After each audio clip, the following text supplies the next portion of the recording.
All right, and we are live. Welcome, everyone.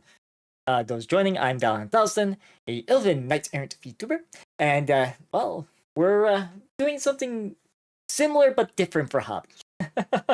there's a couple of things I wanted to do. That's kind of been a backlog, like getting the Jesta on the base that we did a couple months ago, as well as the HG Infinite Justice Type 2. I kind of want to get both those based, so that's what at least first sort of thing we'll be doing tonight. And I got a couple of bases recently to do that. It also gives me a good opportunity to test a new set of nippers I got.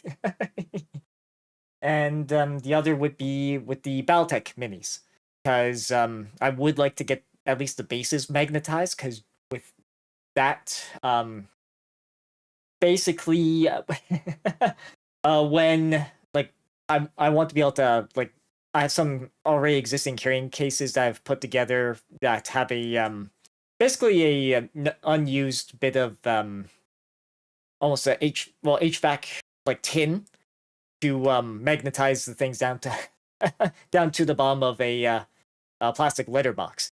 So I want to keep doing that with these guys as well as the Games Workshop side. So those guys are gonna be later, but that's more because glue's involved, and I don't want to get super glue on on the Gunpla stuff. So am I gonna need to get scissors? I might need to get scissors actually. Because this is pretty well sealed. Of course. So yeah, it's a double feature. But yeah, let me get scissors. And I will we'll do things a little differently from how I've done previous streams. Just especially with the get up and stretching, I did set things to be a little more frequent. So it's should be 30 minutes between ad bits, but it's a little shorter. So it's stuff like that will get sorted. But yeah, so at least to begin with, we'll get I think we'll do the Jesta first, because it'll be easier to do with this kind of base. Then the Infinite Justice, because I'm not 100% sure how I want to pose the Infinite Justice with the base. Because the reason why I want to get a base for it is because it's back heavy. But I also have the freedom, the mighty freedom of that same duo. So I don't know if I want to try to get both of them on the same base, or if it's gonna be like say like the infinite plus the backpack is separate, or what have you, like that. So,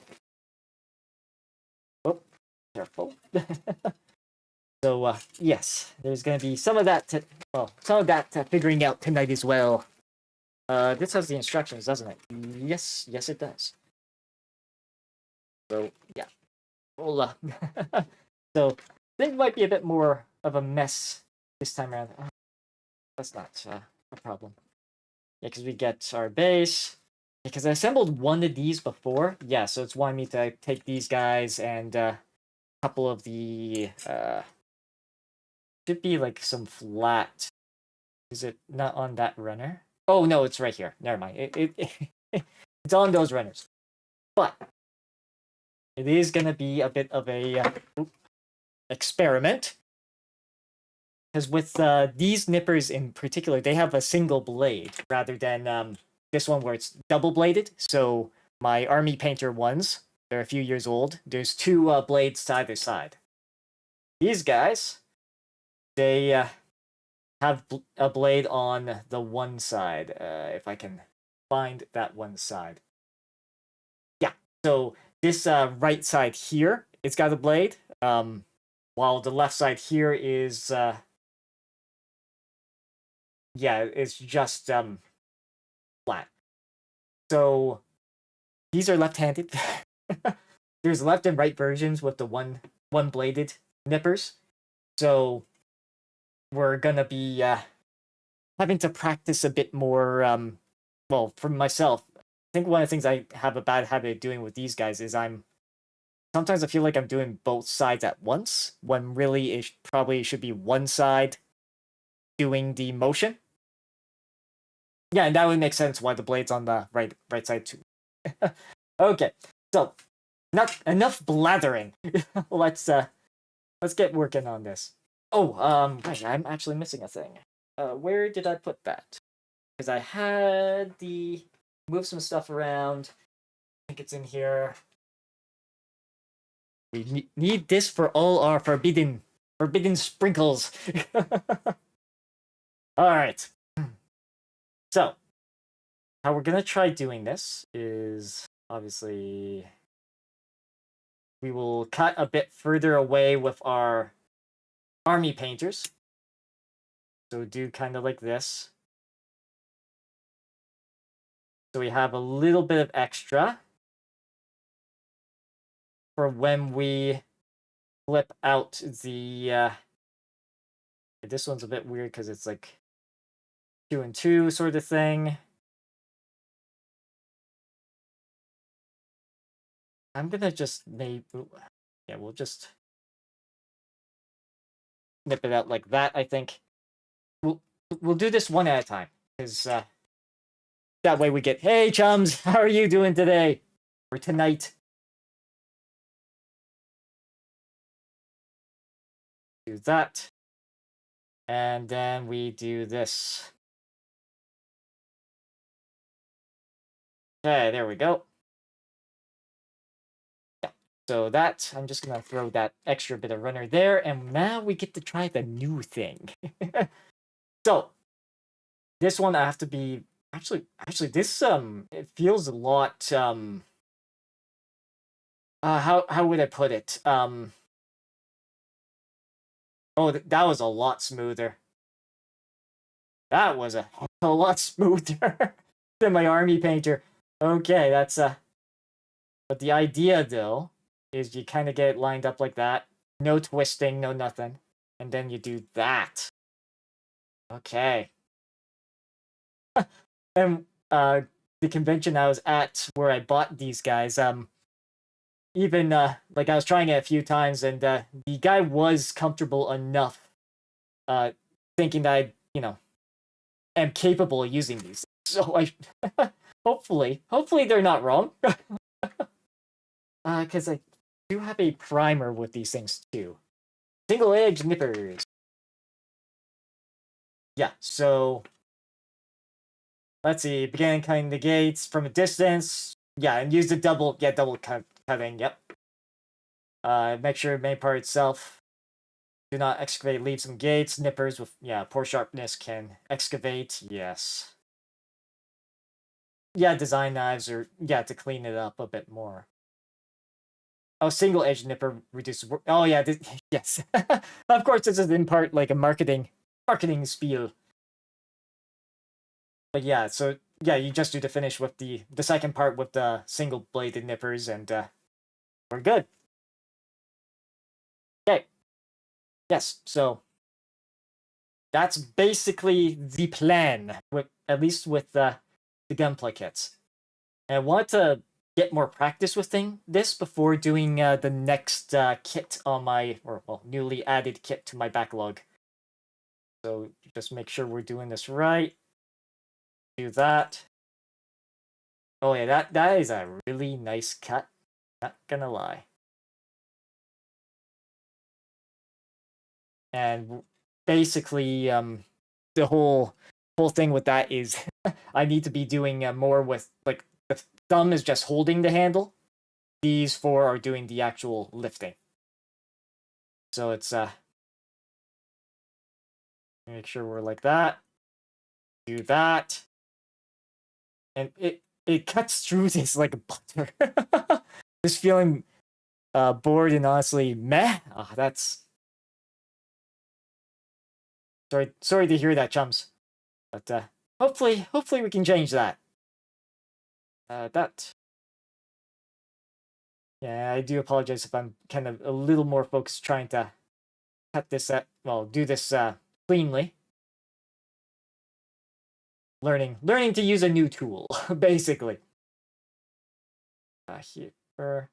Yeah, this one. Okay, this one's a bit odd because it's got that extra bit to the side. So if I do this like that, shoot, that one didn't cut out as nicely as I would have liked. We did get to do a second there, but should try to. The goal is to avoid having having to do that though. Okay, that this is clear plastic. I don't know if that'll be much difference, but that worked out really good.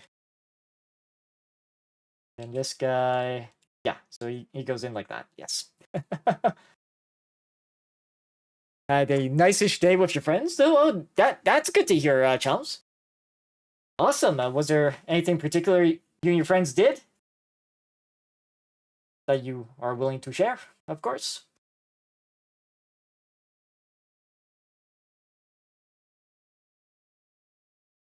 That's and let me just adjust my mic a little bit here. Sorry, I just feel like it's just with the way I'm sitting. I rearranged my desk a little bit. So yeah, let's try to get this mostly yeah, went bowling, okay. And went to the mall. And, hey, that's something. That is something though. So it's that sounds like a good day overall. That's for myself actually I've been admittedly well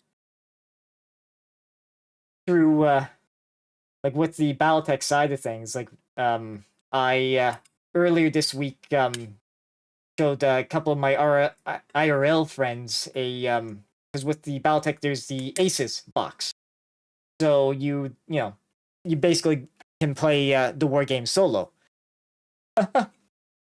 But with that I showed shared a picture of what I had set up there, and couple of my friends were interested in it, so I'd had some plans get changed up because of that this week. But yeah, so you think mostly you're too addicted to certain stores?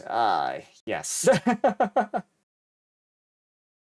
Yeah, that could be that is a thing.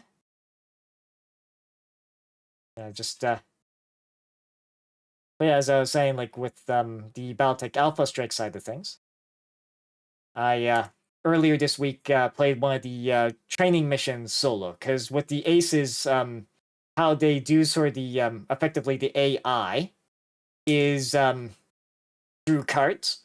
So you like that does a lot of the thinking of like where they want to move, who they want to target in the war game, so you don't have to effectively play against yourself, so to speak. It's a cool system. Takes a little bit of getting used to though. So that's why I was kind of learning it earlier this week, and well, sounds like some things may it sparked some interest in my friend group. So I spent a little bit of time planning for that this week, or at least learning stuff. Actually, a lot of the models I'm gonna be magnetizing the bases of today, they're gonna be involved in said demo game. So I'm not gonna go as far as like get them painted up yet, but but anyways, could have been any nerd you want, but instead became a basic Becky. That's I like it. Yeah, what's hobby type of like nerd. Oh, okay, why did you just suddenly? Sorry, just something there went a little odd. Okay, so let me just plug this into this spot. Did something just make that easier? I don't know, but we're good. All right. Like I love like hobbies, nerds. Well, technically with nerds, you can be a nerd, like a sports nerd as well, like as a music nerd. It's ultimately just defining someone that's got like really interested in something, right? Like comic book nerd, uh, video gaming nerd, tabletop war gaming. Like, sure, those are nerdy hobbies like D&D, but you can really be technically a nerd in everything. It's we've just associated more with things that were not necessarily seen as popular. I guess is the word I'll use. But no, it's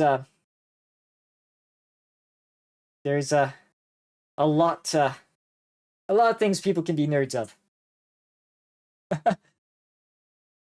Why did you get Spencer's nerd?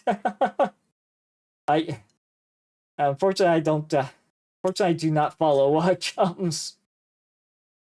But yeah, like everyone's got their own like interests in that. So it's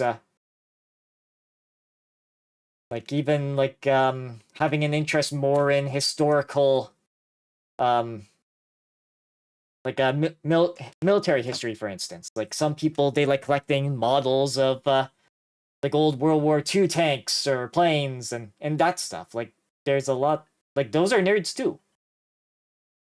History buffs can be considered nerds. Oh, the one store. Oh, you're supposed to laugh at, but I love it. Okay, so it's a store. I fortunately I'm not familiar with that store myself, chums. You might have to elaborate a little bit. This thing's actually doing a really good job. I'm getting the hang of using it, so that is good.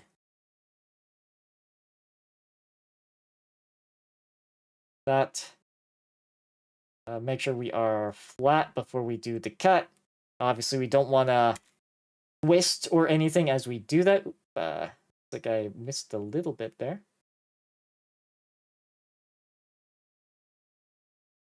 Okay, so that there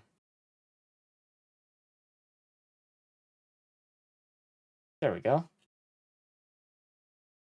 There we go. Just not every cut. Don't know if okay. Yeah, it's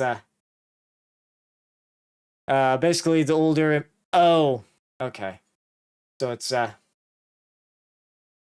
right, yeah, like I said, I don't know that store myself. I think the only Spencer's I know, I think it's like a jewelry store. So but I think they go literally by like Spencer's jewelry or something along those lines. So that's actually not the spot where I need that clip. Yep. Oh, come on. Oh, nope, there we go. There we go. That's what I needed. And then this guy goes through here. Wait. That or actually no. Let's go this way. Okay, so maybe yeah, very easy to make that a loose fit. Okay, that's good to know.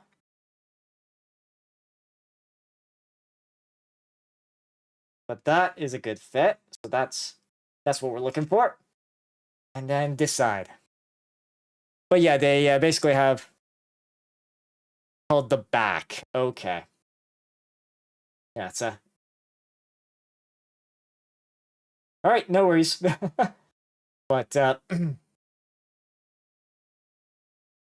yeah, no worries. I like I said, it's for myself a lot of like generally like with stores and stuff like Michael's the craft store is one that I go to on rare occasion, but that's usually to get like hobby stuff like say super glue, a jewelry box to put dice in, which has a unfortunate side effect of summoning the junior mouser when shaken, sort of thing. But that's but yeah, like outside of like the shops and stuff I go to, it's more I go there more for what they have, not so much because of the brand. that. I feel like I'm putting like pressure on this side when I'm nipping though. So I'm gonna have to be a bit more careful with that. Get that in. And okay. Yeah, the one place to get that anime coloring book. Well, Michael's has started selling Gunpla. Believe it or not. Let me just check here. Is that stuff being just is this just construction, or is this like, do I have like extra pieces of plastic getting in the way? Don't think that's big enough of a concern. Okay, I think we're good there. Yeah, yeah, Michael's for your crafty aunt who's on her third divorce. Oh no. But yeah, like I was saying, I went to Michael's recently because I wanted to get more dice. Because, well, oops, sorry, face tracking broke there. More dice for like the BattleTech side of things, and the game system does 2d6. So, like, comparing 2d6, I'm not shaking this because if I do, the Junior Mouser's gonna show up. But yeah, so that was one of the craftier things I did today. And actually, just give me a sec. I'm just gonna close up one thing on the distance here. I'm just gonna be right back. 1 second. Don't know why, but I want to guess where you go in a mall. Certainly, just give me a sec.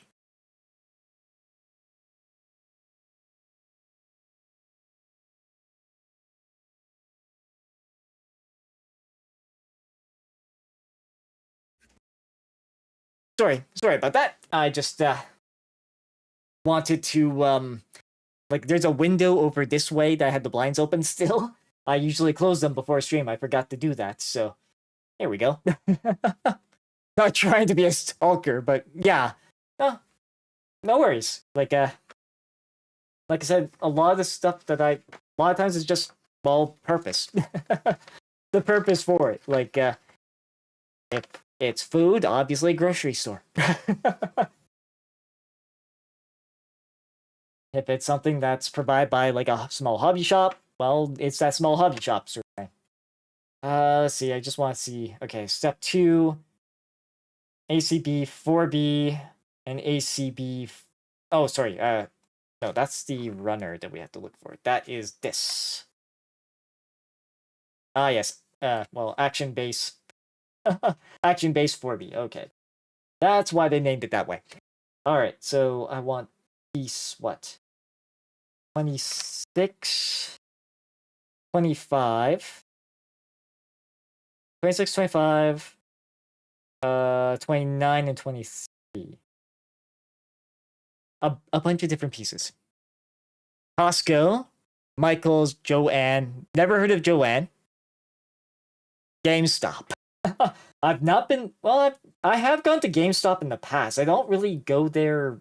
Like, usually when, like, for myself, it's usually been well, they also were EB Games at 1.2. Usually is like around Christmas, but that was more my younger brother. He likes more like physical sort of product for like games and stuff. So that's usually been the place I'd go to for to get stuff for him for either his birthday or Christmas. Yeah, you forgot I was Canadian. Yes. But yeah, Costco. Been to Costco. Like it's a good place. I don't personally have a membership there though. Would be something I would consider worth consider. Oh, geez, English. I would consider getting if I was going there regularly though, because you know, buying stuff in bulk, especially stuff that you can especially stuff that you can preserve easily. Oh wow, that's gonna be really tough to try to break out. I'm hoping this will work. Yes, it does. Just some of these runners are definitely on the thicker side. Oh, there we go. I believe I got everybody, right? Or was it this piece here that I didn't do?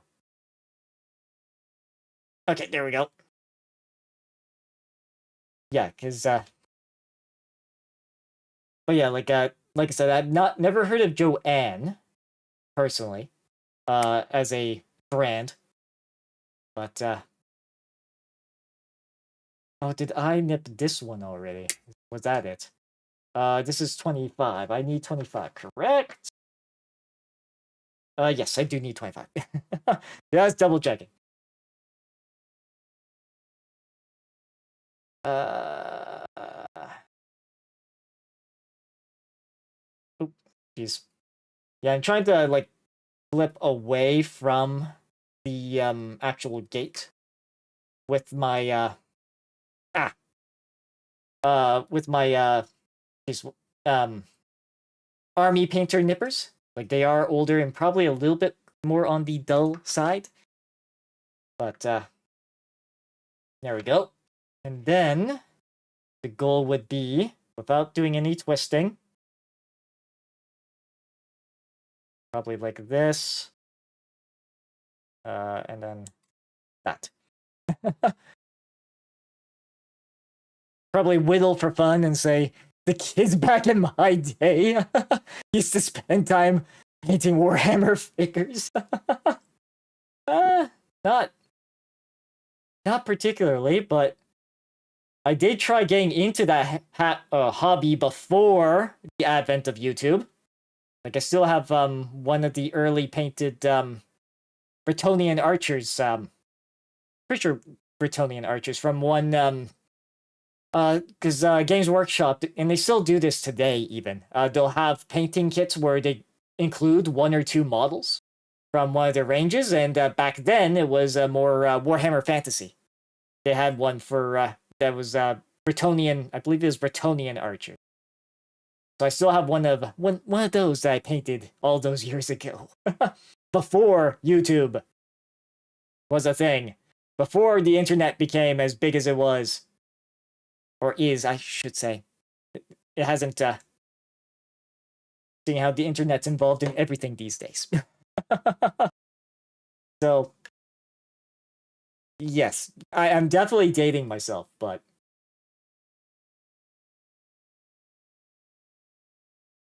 let's see here. Yeah, it's I tried getting into the tabletop wargaming hobby a few times over the years. To mixed results. Yeah,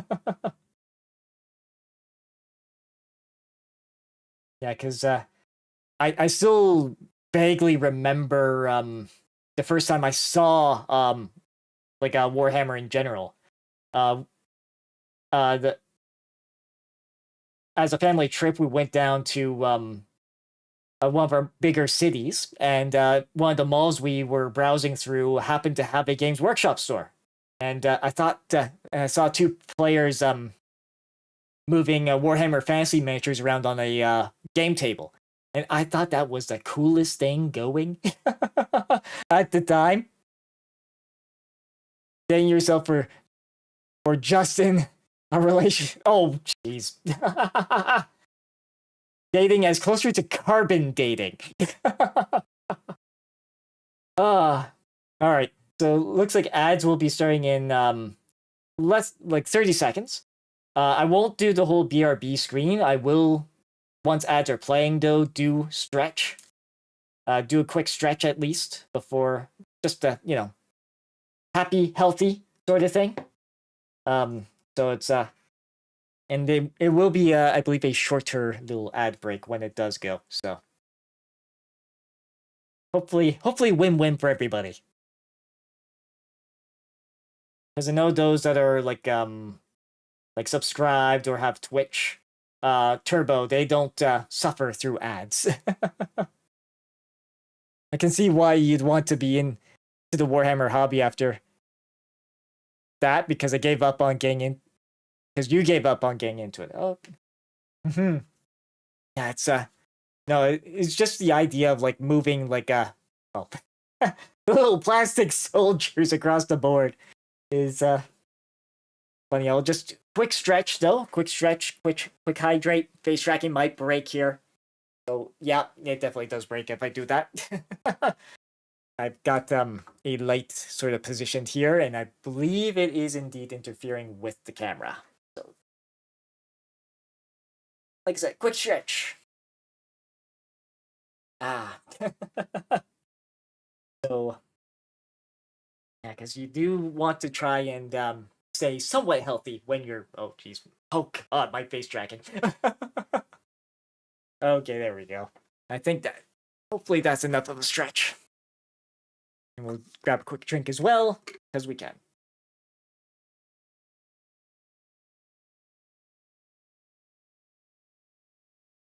And all that can be, you know what, that's not bad. Not bad timing. It's just, unfortunately, my tracking just breaks. Breaks in this scenario. I'm just gonna adjust my lighting and stuff a little bit here. Okay, there we go.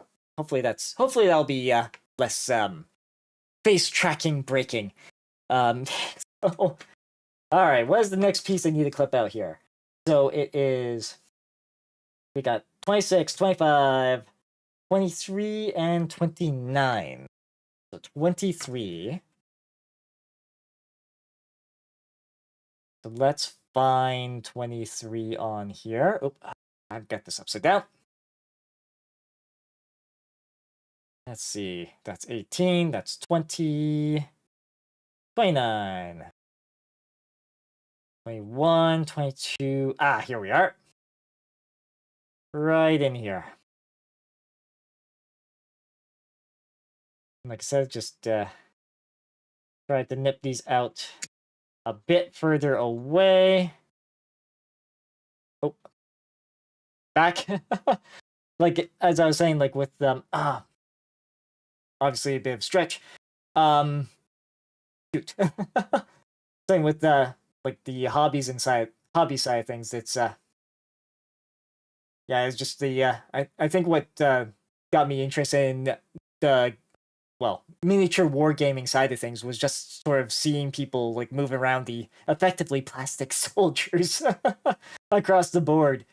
So it's it just looked very cool. I did not realize how much work it would be though, because obviously you gotta get things painted up, and if you're a perfectionist, that could be a problem. 23. Yeah, I believe that was the one I just nipped out. 29. Yes, so that would be one of these guys.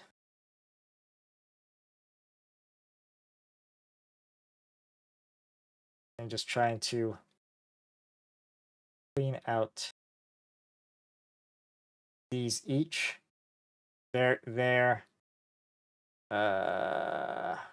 Like to try and oh yeah, that one's a little rougher to do. But I may not need to nip as far away from the pieces like I have been here. I've just been doing that just to make things a little easier. Oh, yes, it is this guy I need next. So yeah, it's like I said, the oh shoot, I dropped that piece I need in here, of course. There we go.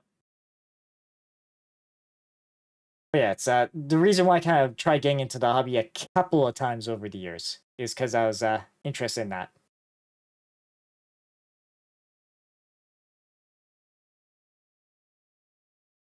And I guess BattleTech is BattleTech may be the more accessible, strangely enough, because I was because Games Workshop, they're at least releasing, well, okay, they've got pre-orders for their 11th edition box, and it being like what 360 Canadian is is a fair bit more expensive than I recall those sort of things being. So it's yeah, it's there's a lot of other smaller miniature war games that may very well be more cost efficient comparatively. So it's It's just unfortunate that Games Workshop has such a stranglehold, and they know it. They know it. They wouldn't be charging highway robbery for things if they weren't. So,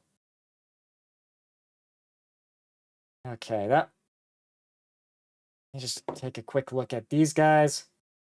Yeah, I mean, there is like a small, like little mark, sure, but that's quite a bit better, I think, than what I was doing before. Because it's smooth, pretty much. On these more rounded pieces, I think I do struggle a little bit more, but and then yeah, let's get something to weigh down that piece there. Let's grab some of my files. We'll just do that. How about that? Okay, so we got this guy. We want like this. I just need to double check what side's what here. Yeah, because this side is smaller. Yeah. Okay, so this, like this. So this piece here goes in like this. Then we've got the latch piece, which we want like this. Okay, yeah, right. So we slide that in through here with this particular extra there. Yeah. And then this part here. Sorry. No worries. It's to be. These streams tend to be more rambly, anyways. Let's see. This. Yeah, that is right. Just find it a little weird that. Oh, right, because this has. Yes. Okay. You would think, like, I've built one of these before, so you would think I would know how these things go together. Yeah, there we go. Okay, that, and then this guy, like so. Of course, clear plastic can be a little more brittle if you're not careful. This is in, yeah? Because this acts as a locking mechanism for that. I do have this the right way, yes? Yes, I do. Okay. We're just checking on something here. I did. Oh. Yeah, because this guy should just flip up. Oh, come on. Yeah, because we got this all together. That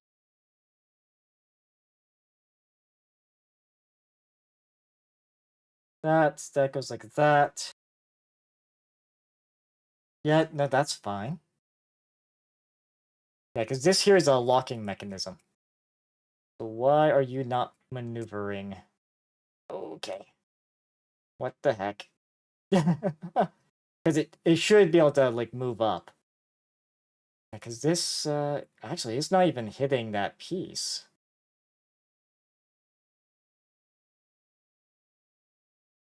Yeah, because this is flat. It goes in like that. There's this little extra piece there.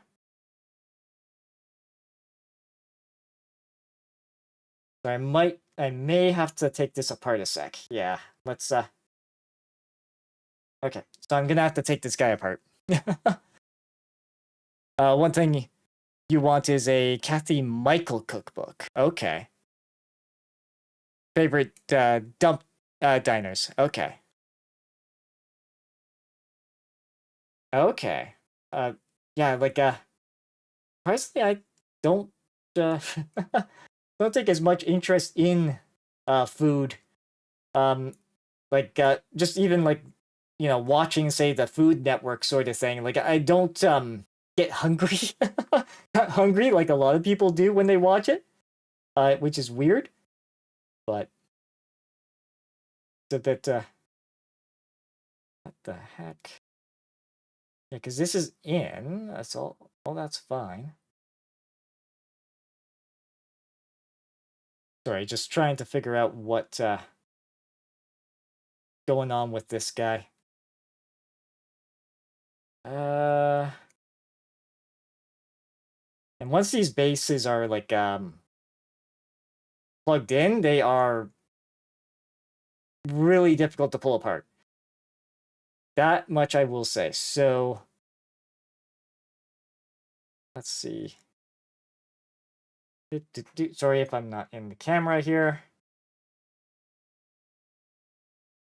Come on, just be careful. I know these are tweezers, but there is a slight edge to them. Let's see if I can yeah, because what this guy here should be able to like freely move up, down. Oh, there we go. Okay, never mind. We got. It's just being very picky. And then once that's in, awesome, good. Okay, but I will need tweezers to get it out. I think, or I think was the top. There we go. There we go. Okay, so it's just really, really well put together.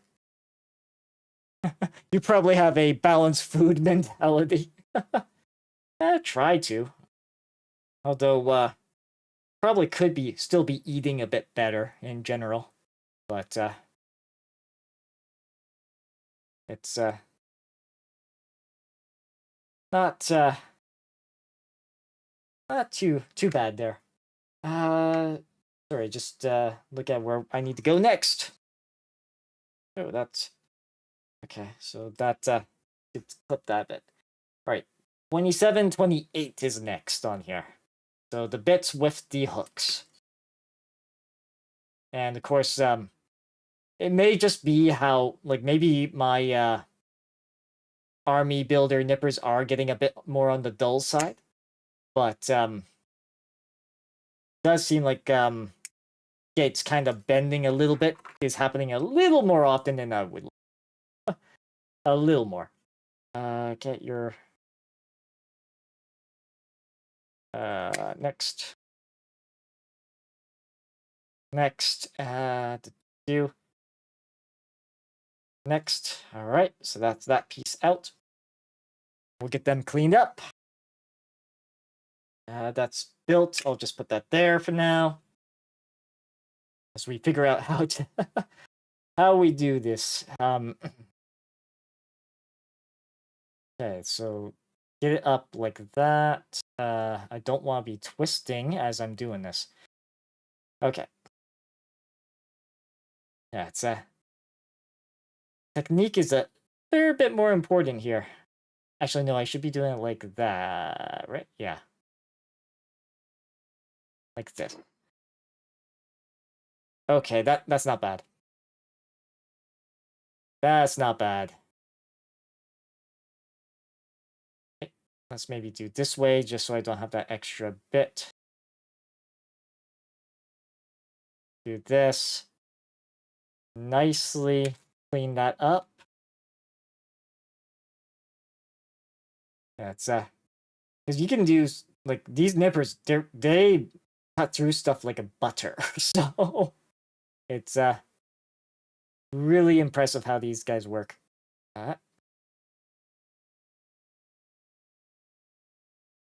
But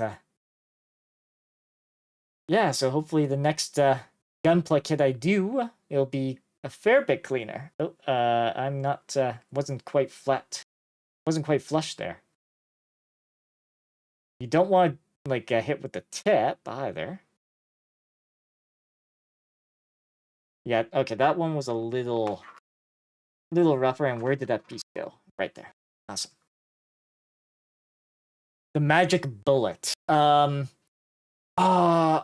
might have if it was like I seen on TV, like Billy Mays type of thing. I might have long ago. Yeah, because it was like a slicer of some kind. Just trying to remember. There was one. Was it the magic bullet or something else? That was They made a bit of a nuts joke. chop nuts sort of joke. One that somehow tasted like metal when you made a smoothie. Oh, that part I did not know. That part I didn't know. But okay, so it was okay, so it was a smoothie. Okay, so maybe a little less familiar, but like the as seen on TV type of thing does sound about right with that. I was thinking of the slap chop initially. I think that was what I was thinking of initially. And that was not Billy Mays promoting that one, but it was some other fella.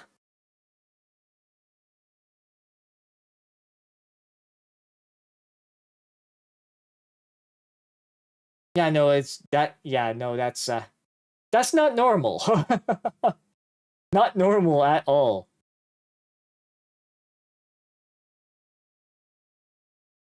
Watching an ad for the baby bullet is weirder. A smaller version.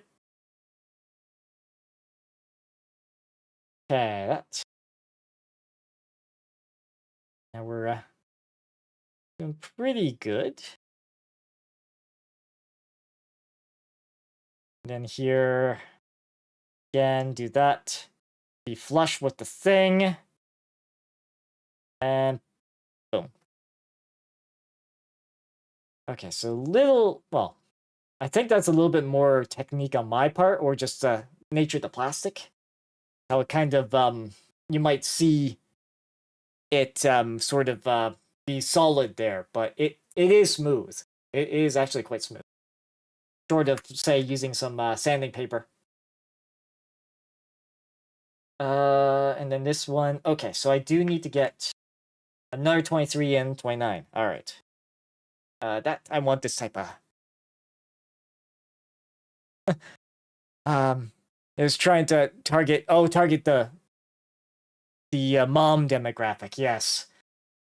So more like doing stuff for like kids and that is my guess.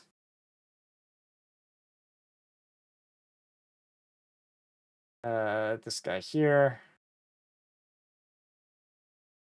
And then this guy here, I'm just gonna, I think we'll nip it from there. Oh, okay. That was not the outcome I was expecting, but sure. Oh, shoot. Of course, lost in the. Oh, jeez. And also, I was blocking the camera. Lovely. Yeah, so like I said, I have adjusted things, so if things are a little bit more scuffed than normal, my apologies. Yeah, because nothing says cute like a dead-eyed baby blender making corn puree or tiramisu. Yeah, it's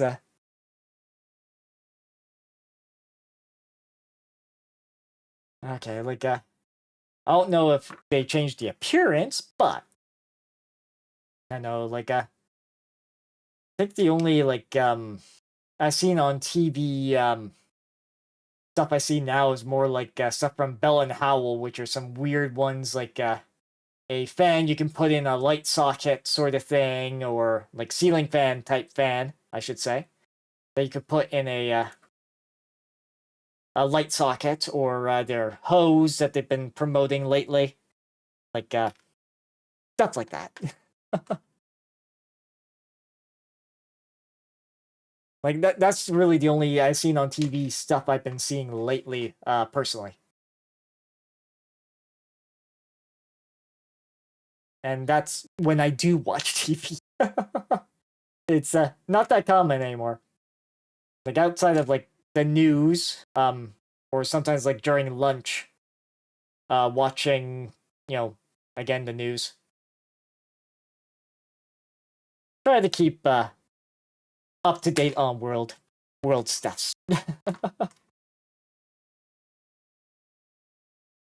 But yeah, like I surprisingly really don't watch a whole lot of TV anymore. That like there even like whoops, even with the summer games fest, I haven't I've been seeing headlines, but not watching watching the different shows on that yet. I'll probably find an abridged version later. Not surprised about the nut joke in the magic bullet. Other ads are worse. Yeah, it was more the slap chop. It was the slap chop that had it. From what I remember.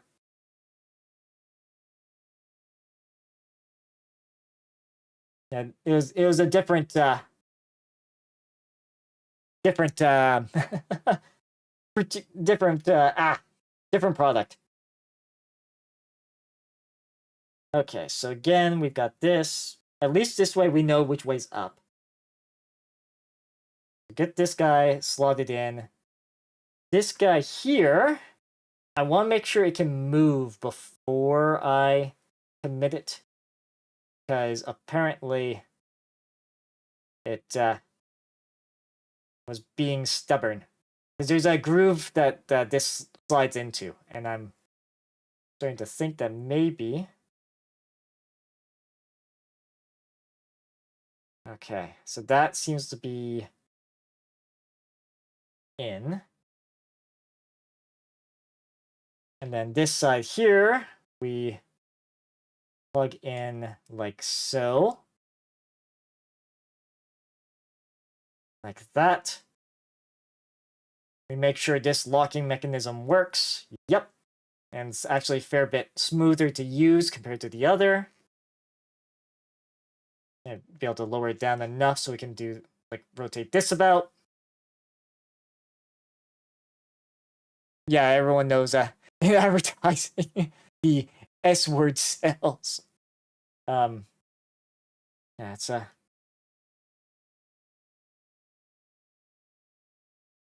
like although it makes me kind of wonder, like the word slap chop makes me wonder if that's where the inspiration, because there's one painting method in miniature wargaming that goes by the same name. I wonder if it was influenced by that.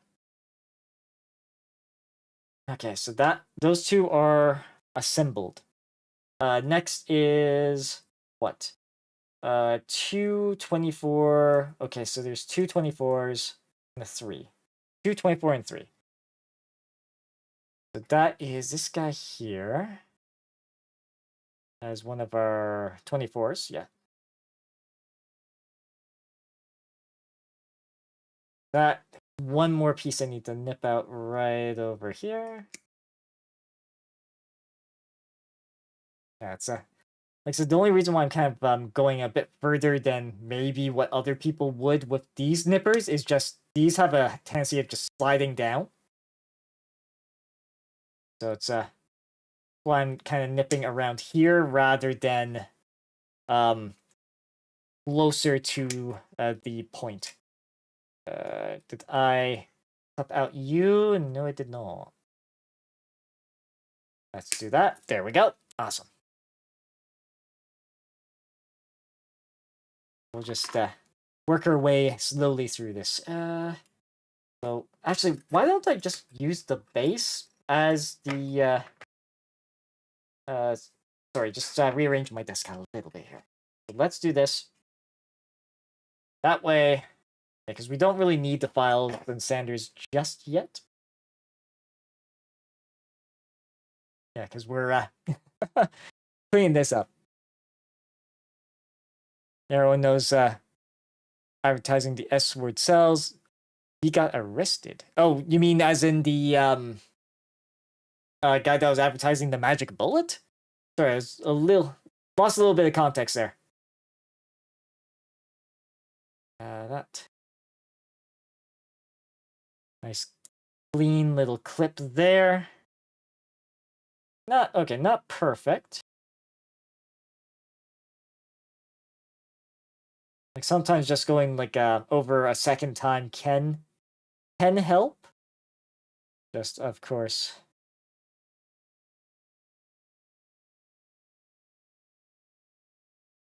Just have to be careful with that. don't want to twist this thing or anything like that either, because that'll be a problem. Yeah, Vince. Oh, yeah. Okay, so it is Slap Chop. Yeah. Oh no.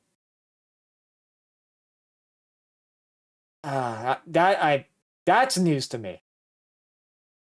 But yeah, Vince. Yeah, that sounds very familiar name wise. That's yeah, yeah, Exotic Dancer. Yeah, yeah. So he was at one of those type of establishments. Yeah, it's the whole. That's unfortunate.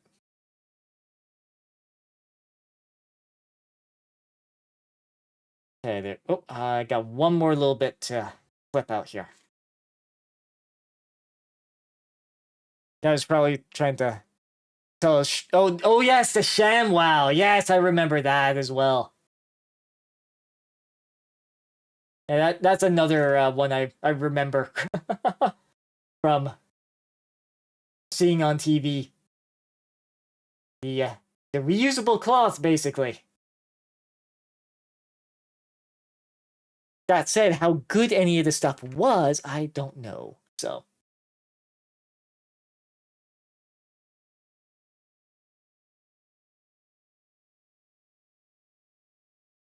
Yeah, I personally don't know how, like, because generally I've, you know, don't see a lot of the as seen on TV stuff as being quality. But that's just kind of a perception I guess I have of that.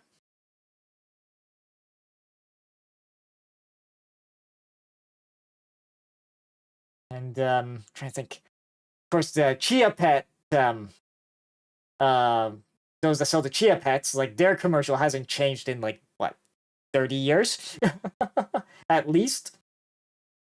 See that on occasion around Christmas. Outside maybe some of the new Chia Pets they have.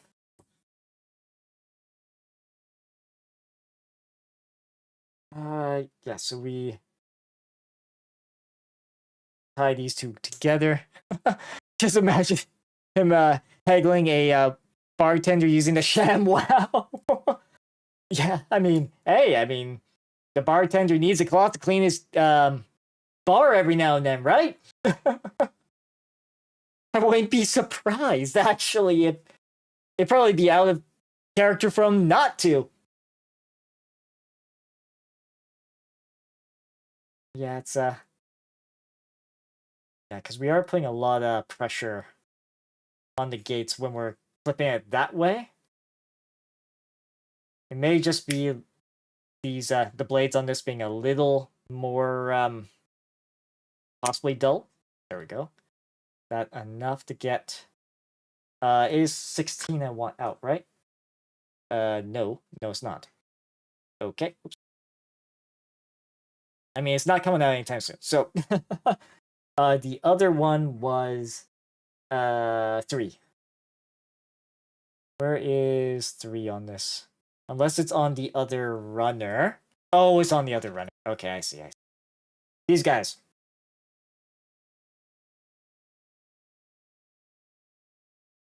That would be why I could not find them.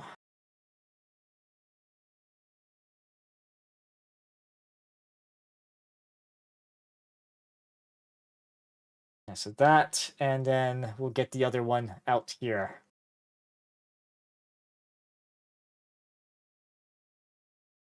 Boom, boom, and boom. Looks like take a quick stretch break shortly. I won't be doing like the BRB thing. It's just more trying to keep myself in, not sitting all the time. Oh, and he also sued Anna Nicole Smith. Okay. Yeah, that's a lot of stuff I didn't know about the Slap Chop guy. Slap Chop ShamWow.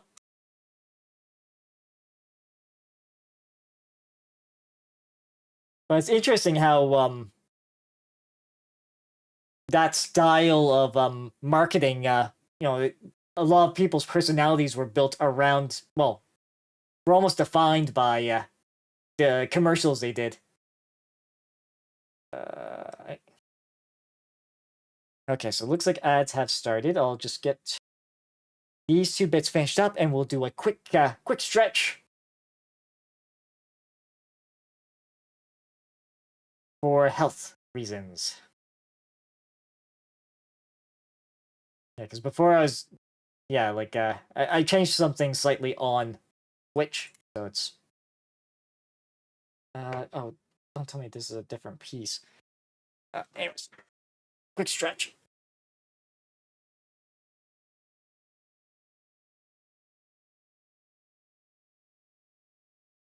That. Stretch the legs a little as well. Sorry for obviously the tracking breaking, but yeah, it's not good to be sitting all the time. Although maybe I'm making it too frequent. Okay, no, we do need number 2. It's towards the top. Okay, that is fine. Actually, before we do that, we'll just get a quick drink.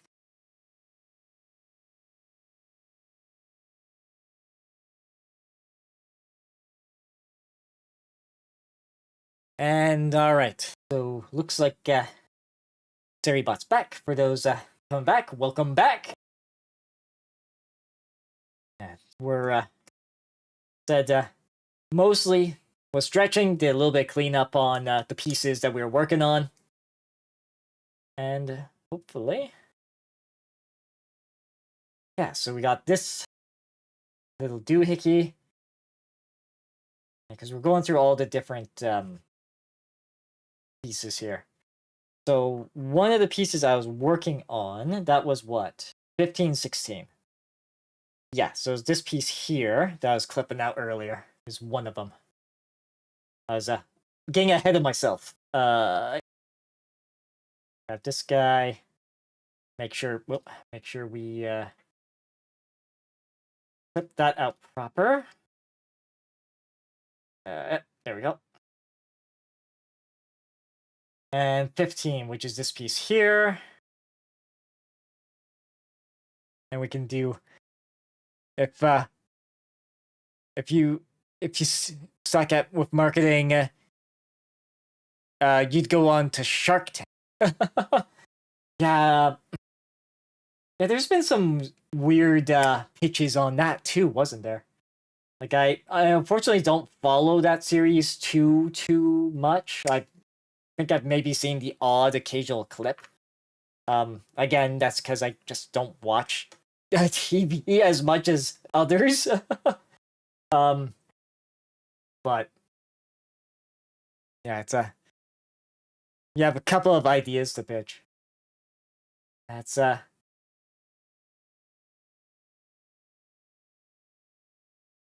oh, sorry, if you stack, not suck. Oh, geez. Sorry, I misread that.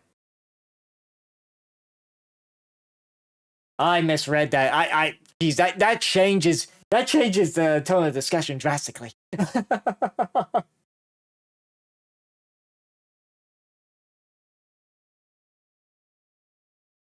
But yeah, you'd have a couple of ideas to pitch. Yeah, it's I can see why, like you know, like it could be good, but then again, you have to almost have like that's often a bit weird. Like it's don't know, it's mind you, not that great of a businessman myself, but it's trying to sell someone on nothing is not something I personally want to be doing. Right? I feel it's a little bit of a well, don't know how quite to put into words. Okay, so these two get placed together. So like that, okay. Right. This is going over all the different little attachments. So there's that guy. There is a attachment like this. And these ones, at this point, things are going to be pretty straightforward. Oh, there we go. Get that guy out. Get these little pieces out. I hear you out. Dice dating. Dating app, but you mostly bond over hobbies eventually. Can start a relationship or maybe friendship. Refunds available. So it's more sort of a subcategory of that. Like, it's hobbies can definitely be a way to bond with people. That's not necessarily ridiculous. It's just app for hobbyists. But yeah, it's a lot of those sort of communities too. Like if they're involved in a community, they do interact with. Well, hobbies are surprisingly social, if you think about it. Like with the like miniature painting and all that stuff. Like sure, it's a this part of it's like solitary, like building the model kits, painting the minis, that sort of thing. But they tend to be quite social. Let's see. This let's try to get this guy cleaned up here. Do that. Do this. Yeah, these being like curved is hard to get like a flat cut from these. But we're doing pretty good. Like that that actually is turning out pretty good actually. Oh, yes, I do need to clean up this guy as well. Because we've got pieces like this guy. Go towards where the bottom is. Use the fingers, not the thumb, when flipping the piece off. No twisting, no bending.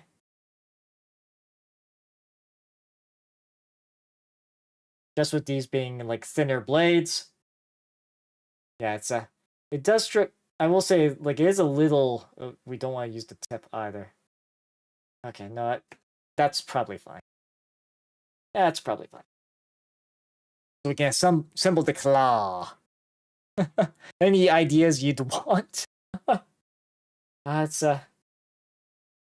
that's hard to say, chums. Not not exactly something I had planned. Okay, let's see. Sorry, just taking a look. Yeah, because this guy, right? Oh, okay. So there is a pin here, right? Okay, there.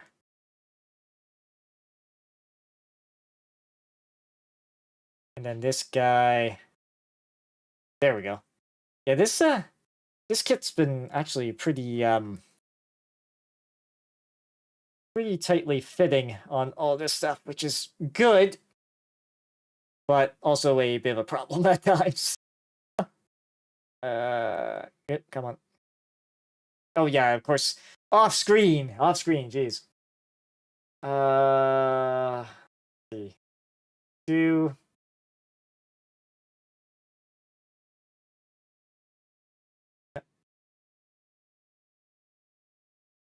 sorry, just checking something here because there should. It looks like there is like a little bit of a extra. Ah, there we go. Yeah, because that needs to go on, and then that, and then we can rotate it. Yeah, there we go. That's what we need. Okay, we got it. It'll be easier the second time. Your other one would be an instant water filter for Primo water. You love Primo water, but hate always having to fill the water with the sink or buying a new tank. So is think of a refillable water filter. Okay. Yeah, really not familiar with that. And yes, I'll hydrate chums. Just give me a sec.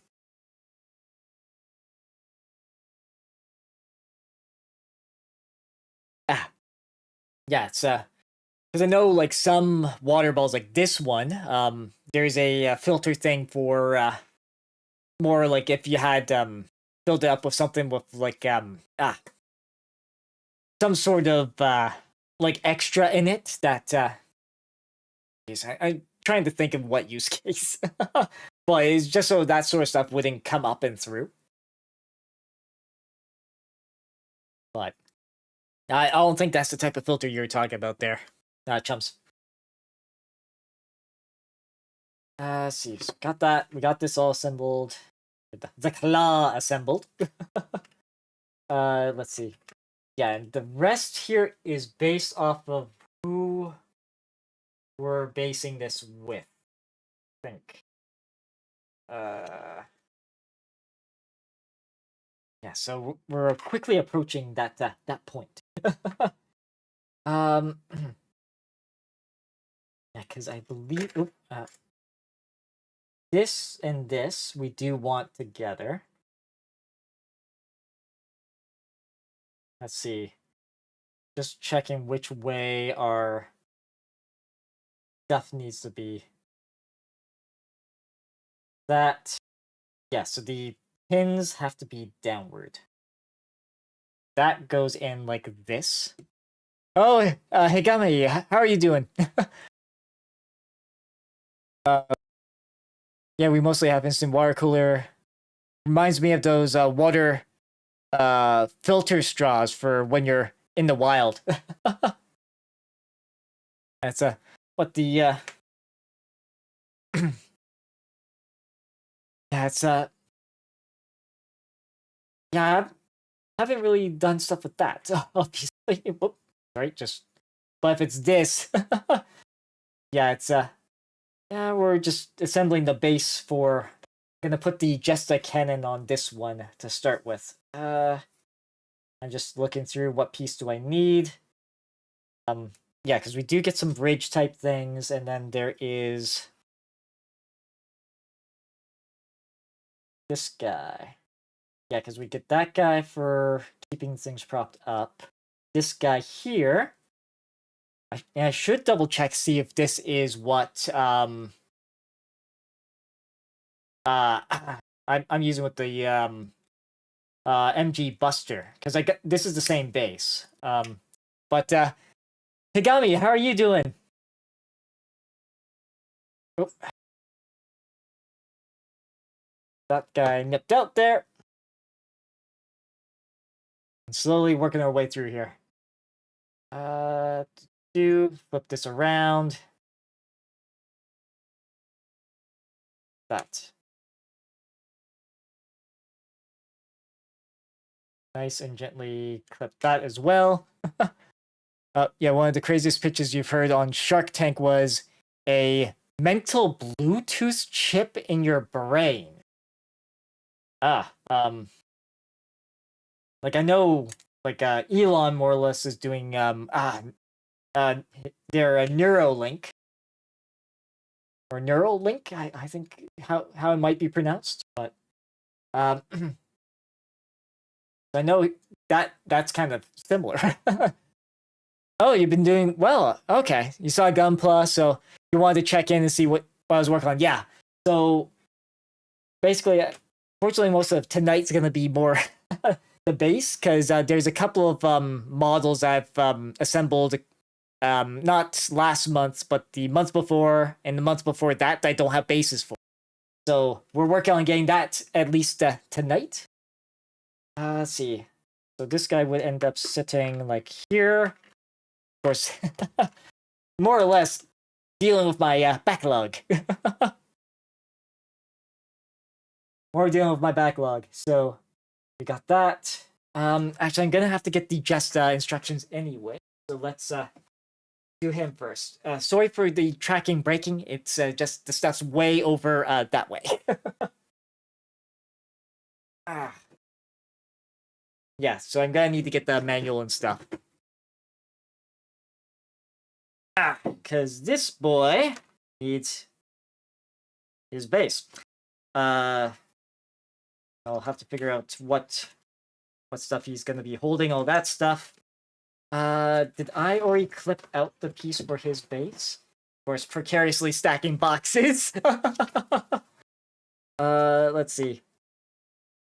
That's the decals, which I'm not gonna worry about on this guy. I might do it on the next kit I'm planning to work on, because I got the full armored unicorn Persian Ka.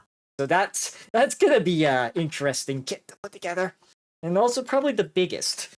So I believe this guy has like a specific piece for the base. Does he not? Yes.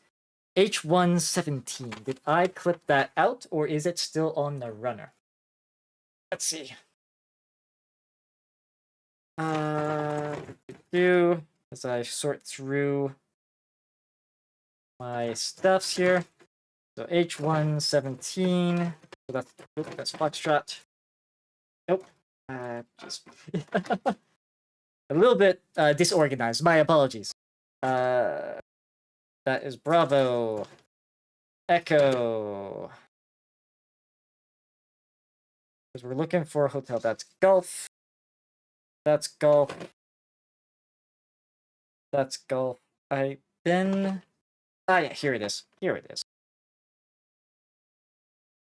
There we go. Just gonna put all that over there for a sec. Yeah, because this guy uses this connector. And we also need to have a piece for... Okay, so yeah, I have to go back, obviously, to the instructions here. So we got the pieces we need for the Jesta. So we'll get him moved over to here for the moment. Like I said, I haven't figured out how I'm going to pose him. We're going to figure that out as we go along. Let's see. Because I need from here... Let's see. That's part 12. Okay, so 12 on the runner here, which is this... Oh, so I got two 12s? All right. That's fine by me. We'll get these guys all nipped out. Yeah, because I got this and an HG kit I want to get based. The Infinite Justice Type 2, unfortunately, is very back-heavy, so he obviously needs some support if he's going to have the backpack. If I'm going to pose him with the backpack, I should say. So that's why I've got this same type of base twice. Oop. Despite having all this disk, I'm still struggling with space. Because my particular desk, it's like I basically did an IKEA desk in a sense. So the tops of the desks are separate from the legs. So I have a bit of an L-shaped setup here, which has been working really well, honestly. Okay, so that you would want this to be in here. This guy can rotate that way. There is a piece there that I should clip out, like a bridge, a couple different styles. So there's this bridge and a smaller bridge. Boom, boom, and boom. Actually, there's multiple types of bridges here. Oh, did that one... Oh, no, it didn't. Okay. And let's see. Speaking of Neuralink, know what to do with yours. Like some of the stuff I've seen with it is impressive. I just am maybe not a fan of the um whole fact that you have to get surgery for that sort of thing. It's impressive what it does. It's just I would prefer it if there was a less invasive way. Because it's like I said, it is interesting technology, and it's letting people like paraplegics like do things like use a computer. Well, there's been other methods for it too, but that's one of the methods I've seen, like using computer and that stuff. But yeah, going to mentally send 50 pictures, like a big chungus to someone. Oh dear, oh dear. Um, but yeah, it's it's very interesting tech, and I've seen there's also been strides with like drones, trying to control them using the brain rather than with like a controller. Because I think like with VR and that, it may end up creating a more Wall-E-esque situation, but that might be one of the things needed for VR. Because right now, like VR, it takes up a lot of space if you're doing like movement and stuff. So it's that's one of the limiters or well constraints that people have to work with that particular tech. Get that all cleaned up. You could also do a Gossip Girl session with it. That's I've like I said, the uses I've seen, like there is because right now I think it's mainly like paraplegics and that are testing out Neuralink. Yep. He said A isn't into AI. AI had a suggestion about A, but never tell. Yeah, it's yeah, I think with Neuralink it's largely, you know, for manipulating things like computers and that right now. But it I imagine they'd want to expand that to other hardware too. Okay, so now that we got the Jesta, let's see here. So I need with the pin thing, it should show. Yeah, here we are. Okay, so we're gonna do opposing. So I'm just gonna move his arms a little bit here.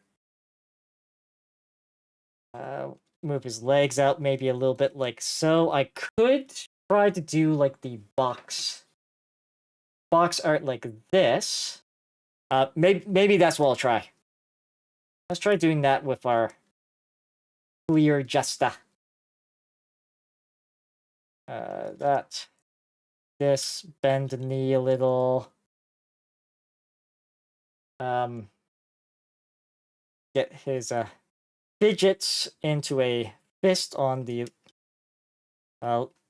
left-hand side here. Or we could even try getting him to hold the sword.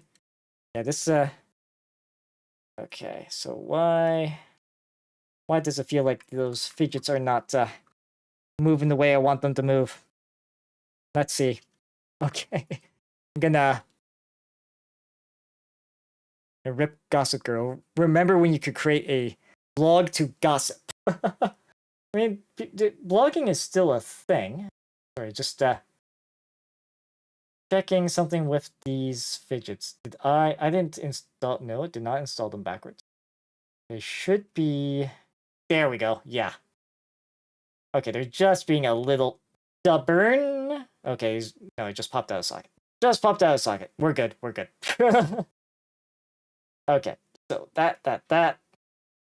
Resocket him back into his correct place. Yeah, these particular hand types are cool, but at the same time, actually maybe I should try to clean up that one nasty little there's a nasty little extra bit here that I can actually clean up now. Let's do that if I can. Oh. That's a little better. Okay. All right. Yeah, blogging isn't too popular anymore. Yeah, I know it's but they're still around. Like a lot of software like in software now, like blogs are still used quite often. Oh, okay, yeah.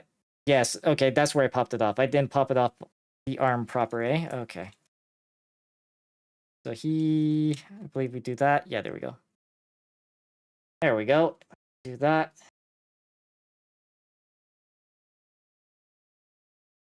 That gets his arm like that. Could be a little... Do that.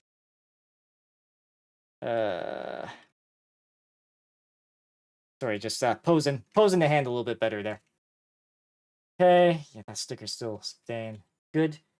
The other, obviously the the rifle. It's, let's see, this let's just effectively crack the knuckles a little. Actually, you know what? I'm gonna pop the hand out here and just try to do this. There we go. Volume isn't too popular anymore. Missed the OG concept of Gossip Girl because heard the show started because there was a blogger in the Upper East Side dishing drama about rich kids. Okay, I'm not too familiar with that myself. Okay, so we have this.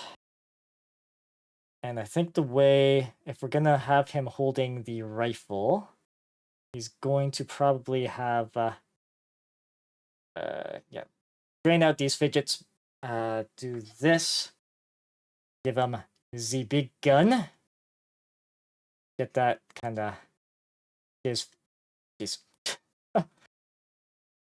do that, curl that, like so,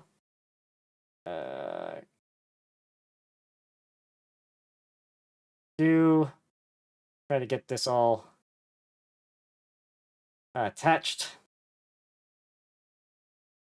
Let's see. The alternative would be, I think, still holding this rifle is just, it'll be, the extended mag is causing a little bit of issue. Let's see here. That. Oh, come on.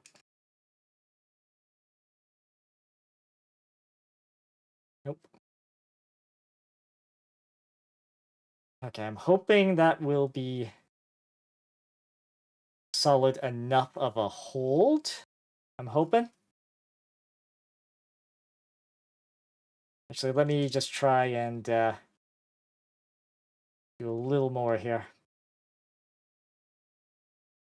Okay, I think...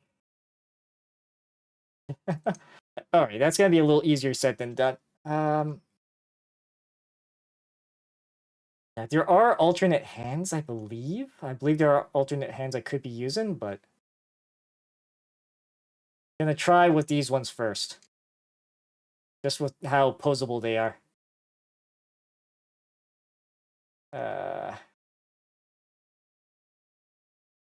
Almost. Let's see. Most people aren't, but you like hearing about rich kids. Let's see. Wait. Actually, there might be more to this. Sorry, just let me look at the instructions for holding the rifle.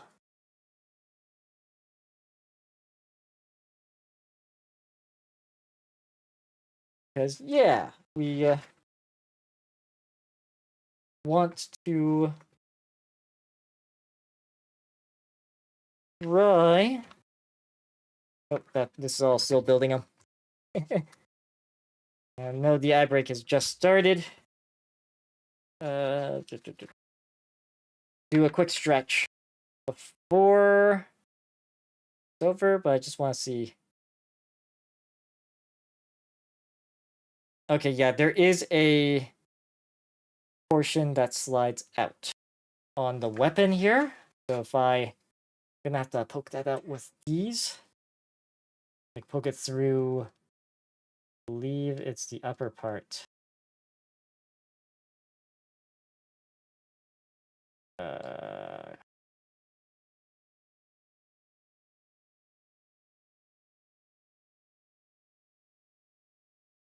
Okay, yeah, there we go. That, I think on the hand here, there does seem to be a portion. So let's try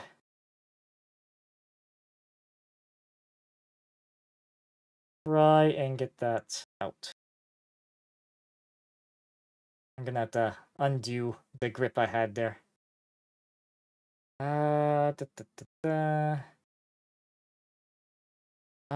Actually, if I took off the back hand panel, could I get at what I need to get at? Oh. Nope. Nope, nope, nope. Okay, apparently not. Never mind then. Okay. And looks like ads are back. For those joining us, welcome back. Or rejoining, I should say. But just trying to get at, there is a small piece here that I need to move out, I believe, for holding. There we go. There we go. That's what we need. Yeah. Because that way, I'm just gonna pose the thumb kinda like this. Oh, I guess I do need to curl the fidgets a little here. I could always, pop off the fidgets. That is an option. It's just trying to get this in a stable hold. So that, oh shoot, this moved on me. And that moved on me, of course. Of course. the fidgety experience of holding things. Oops. Yeah, I might have to pop out the fingers from their sockets. I might have to do that. Hopefully not, but we'll see. Okay. Okay, yeah, we've already popped out the thumb. Okay, so we'll put the thumb back on in a second. Just trying to get, yeah, it's this fidget here. Ultimately, we want the finger, that finger going through the handle. And then, or the trigger. You don't know. They just fascinate me how they can do whatever they want. Yeah, it's I mean, that's a lot of people. Yeah, that's getting into an area maybe that I don't want to necessarily comment on, personally speaking. But it's I think it's a little more complicated than that.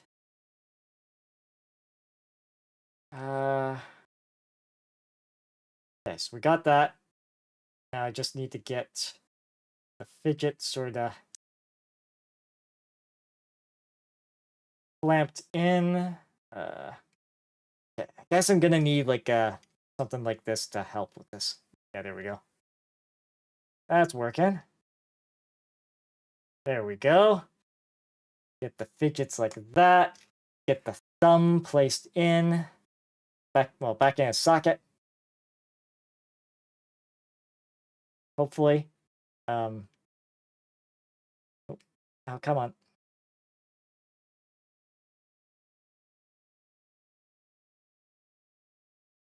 Ah, yes. Oop. I just got... Sorry, just struggling a little bit with this one ball joint. Now that it's popped out on me. Now I just unhooked it from... Hooked the hand from the gun, of course. Oh. Okay, so that's hooked in again. I had this fidget set up proper. Yeah, because these two have to kind of go in like that. Oh. And making sure this is all set up proper.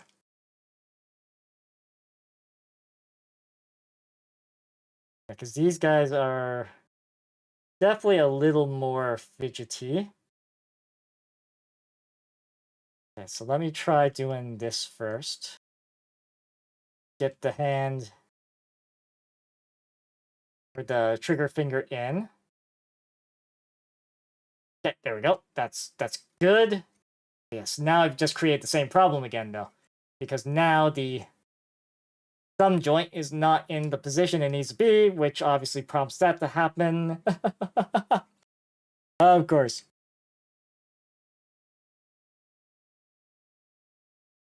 Oh. Sorry, accidentally was trying to save it, but I think I bumped into the bumped into the light there. Whoops, my bad. Okay. Try this again. Yeah, this is gonna be the trickier part. This is gonna be the trickier part. Yeah, because I have to go like thread the needle basically.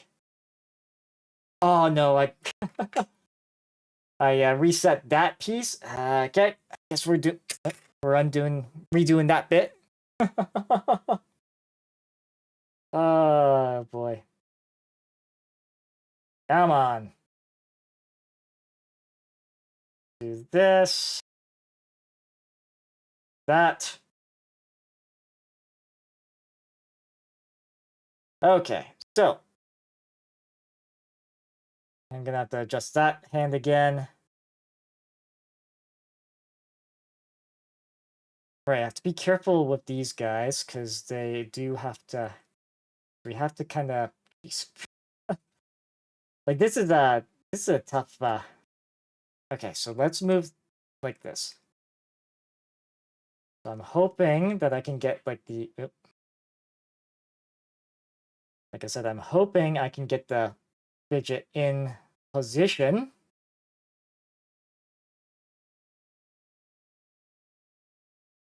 So kind of like this, that. So we're gonna be fighting a little bit. A little bit with posing today. Okay, so. And this guy needs to be up, yeah. So, first off,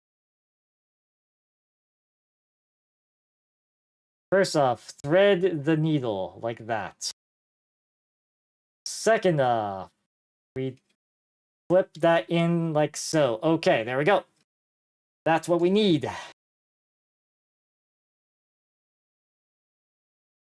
And the most authentic looking way we can get this to hold the weapon. All right, just maneuvering the fidget. And there's that. And then this portion here, we wrap around the weapon as best we can.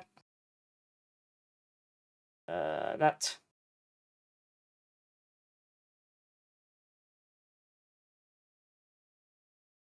Okay, so that one we've got into position. These guys, not quite. Trying to see why they're... Okay. All right. A lot of fighting to get to this point, but we got it. We got it. Now I just have to reconnect it into the ball joint on the arm. Can I rotate this a little bit so I can make this a little easier on myself? Let's see. Sorry, just the newest struggle is to clip it back into the hand here. Yeah, because this yeah, so we got that. Yeah, that's all well and good.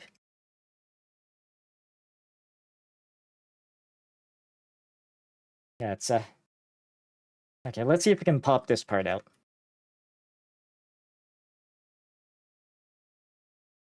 I might need tweezers for this. Nope, tweezers aren't gonna help me. Come on. Whoop.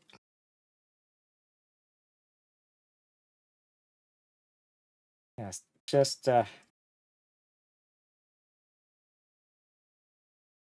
it's a little harder to do this naturally with the hand being what it is.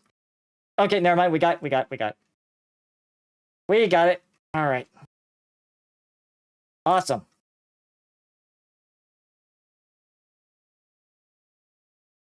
There. Like, I would like to do more of a. Oh, okay. Something came. Oh no. The gun came loose from the hand here. That's not great. Sorry, just trying to do that. Okay, so I think yeah, I will say that working with this particular hand type is there's definitely struggles with it. I like the fact that it's very posable, but I'm not necessarily a fan of how it goes about it. I think just the fixed sort of hands where fixed style of hands might be more stable. Okay. Yeah, because it is on the inner side. Just looking at, yeah, because it is towards the inner side. Yeah, that like this, that. I think they even moved the arm back a bit for that pose. Let's see if we can do that. That and this. Just give it that extra little bit of sturdy.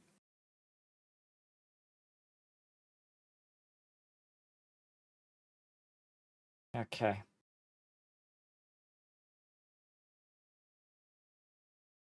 Yeah, so this out this way and kind of position like this. I think the knee. Does the knee? No, let's not tempt fate there. Do that. Foot back. This up and back a bit. That rotate kind of like that. I think this guy is kind of the same deal. Oh. Yeah, just gonna try to pose this in a way that it works. That, lower these down.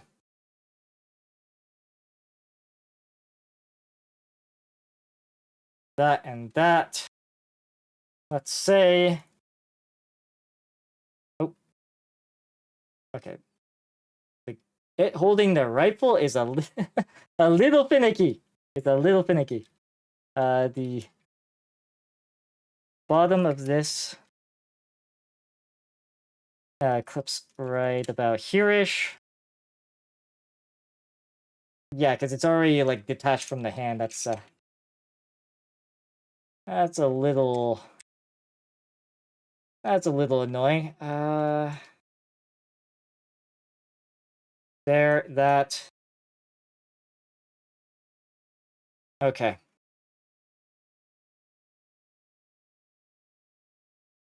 I could give him the saber in the other hand too if I wanted.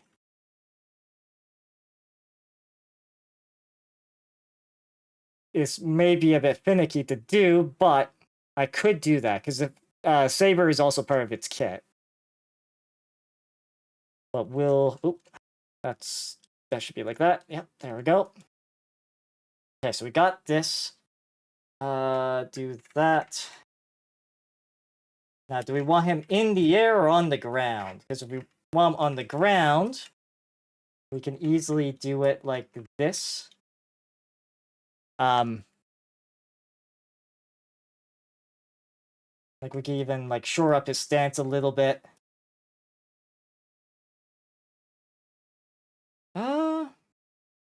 Or do we want him in the air? I think keeping him to the ground might be better. I think keeping him to the ground may be better here. Shoot. It's just I just want to see like what other postures it's got.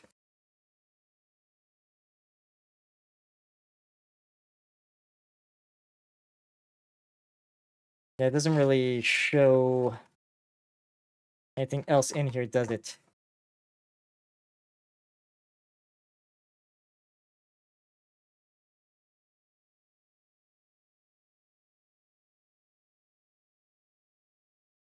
Not really, no. Okay. Yeah, I was just trying to see posability wise. Because we could do him like kind of in the air posture wise. Full cannons going.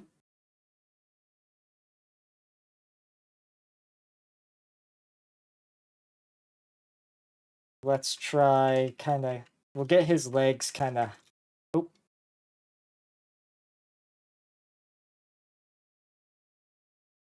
Sorry, just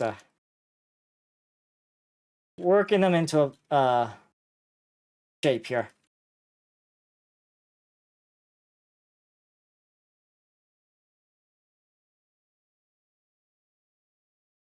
Because I would love to be able to have them like weapon raised. Have in like an idle position, weapon raised type of deal, assuming it will actually cooperate.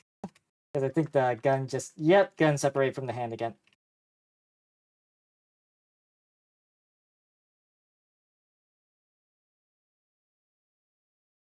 Yeah, because something like that, we could have these up in a more resting posture.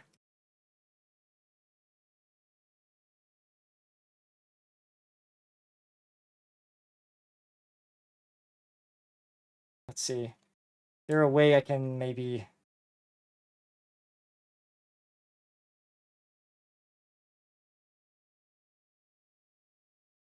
That might be the way to go. This might be the way. Sorry, I just need to reorient my view here so I can see what I'm doing. Of course. Ah. Okay. Get him standing here for a sec. There. Because unfortunately with this little piece here, I do have to sort of... Yeah, and I think the glove... Yeah, the hand disconnected the gun again.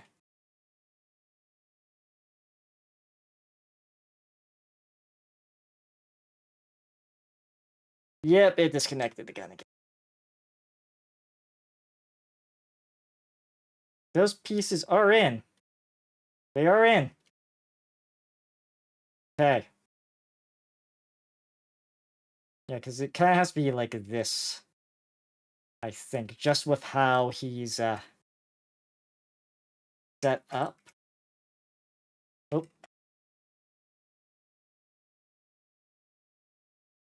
We haven't locked anything positionally yet. So probably be something like this. Seal that. Over on this side. I see. Yeah, because that upper part there is all gonna be faced with one of these guys.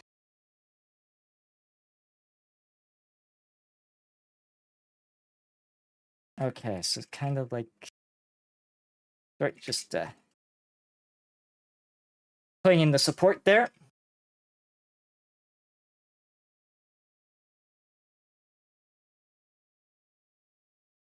Like that, I think. Oh, the base itself wasn't wasn't flat. Okay, so something kind of like that I'm thinking. And then I was gonna grab the beam saber of his and put in the other hand. Yeah, grab the beam saber or the shield. I mean, we got the option of the shield too. Maybe get this in his hand. Not so sure how well that would work though.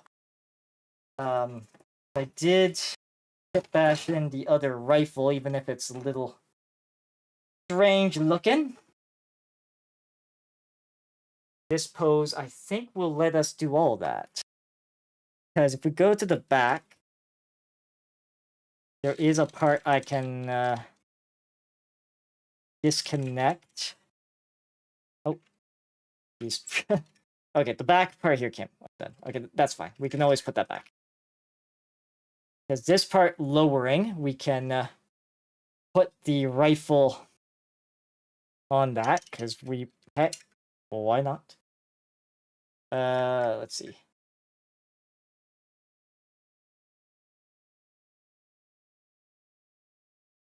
Was there any extra clipping in there, or was that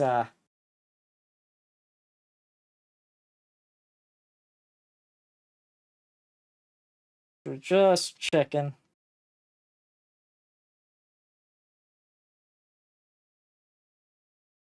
That. Oh, okay. The handle, yeah, the handle on this thing pops in. Okay, that's right. So this pops in. And then it goes into this spot here.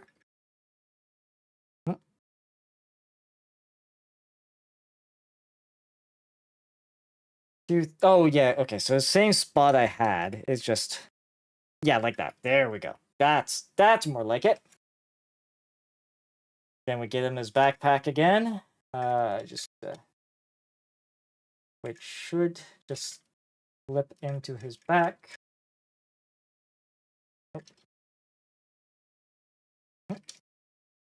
Sorry, just need to double check something here. Because that's his back. I don't think the gun's in the way, is it? Oh, come on. Alright, I'm gonna just undo that guy for a sec. Because I'm pretty sure I did do this. There. Yeah, he's hooked in. And then this guy, we just slide in. Oh, maybe I can't whip it having the backpack. Oh, no, that stays. That stays.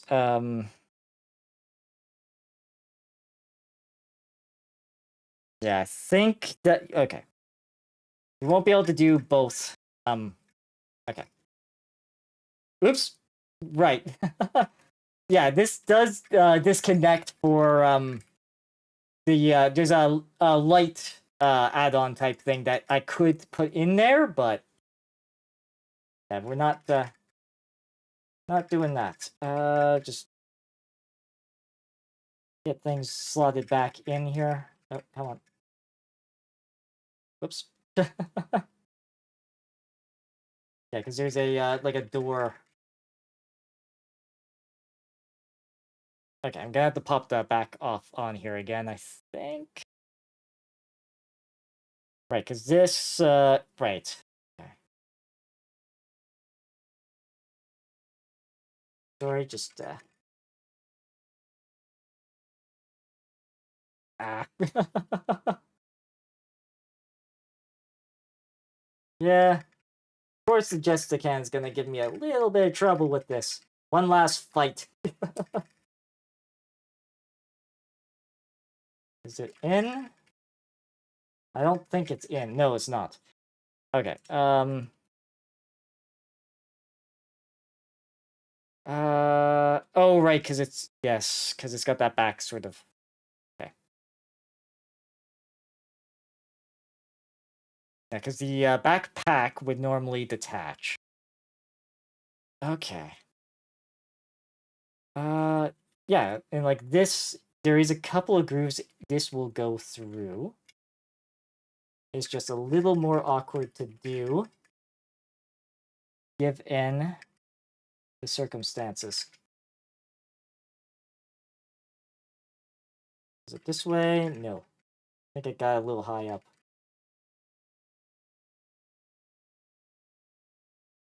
I think we got it back in. So let me just double check.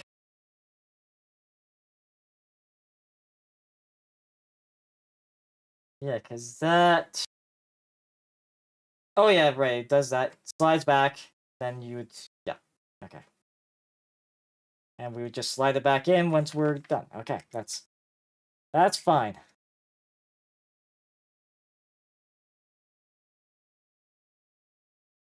Okay, so we've almost got them done. I'm kind of surprised this has taken us as long as it has, to be honest. Of course, the alternative thing I could do is I could... actually, there's like 2 pieces to that, isn't there? For the other gun. If he was to hold it. Yeah, the shield's got missiles tied to it.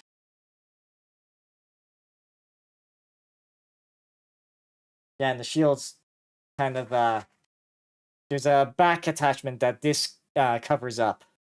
That would have worked well with that, but I'm not gonna worry about the shield, I don't think. The saber. Yeah, because there is a small groove. Oh, wait, actually, this thing's got its own equivalent to that, doesn't it? Yes, it does. Yes, it does. Yes. So just poke that out. Do that. Now, I'm gonna see how well I can do this while it's mounted here. Or do we even bother with it? Because he'd be looking kind of like this. Posture-wise, it might look cool. But then again, it's not really like standing tall. Yeah, okay. Actually, you know what? I'm not gonna worry about that. 1, it'll be a fight, and 2, I think we kind of want more like sort of standing. Let's see, usually was it like that? Okay, I think we got it. I'm not gonna worry about a couple of these extras, unfortunately, just because it is gonna be a struggle to get those placed. Sure, maybe I could have had him go akimbo, but all right, ads are starting shortly. All right, so I'm gonna at least get the Jesta here moved during ads, because we've got them all set up, so he should be good. Hopefully this pose holds, but yes. So that's one of 3 things I want to get done this evening. We will be right back.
Okay.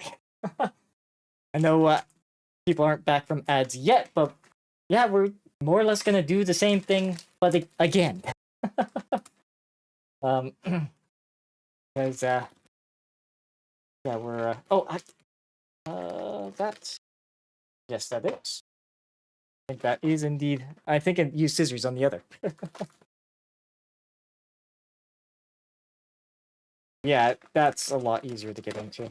Okay. Welcome back. I just set the Jesta aside during that ad break because, well, we're done with it for now. Like, I do want to get him on my shelf, but it's that might be a little easier said than done. Just right now.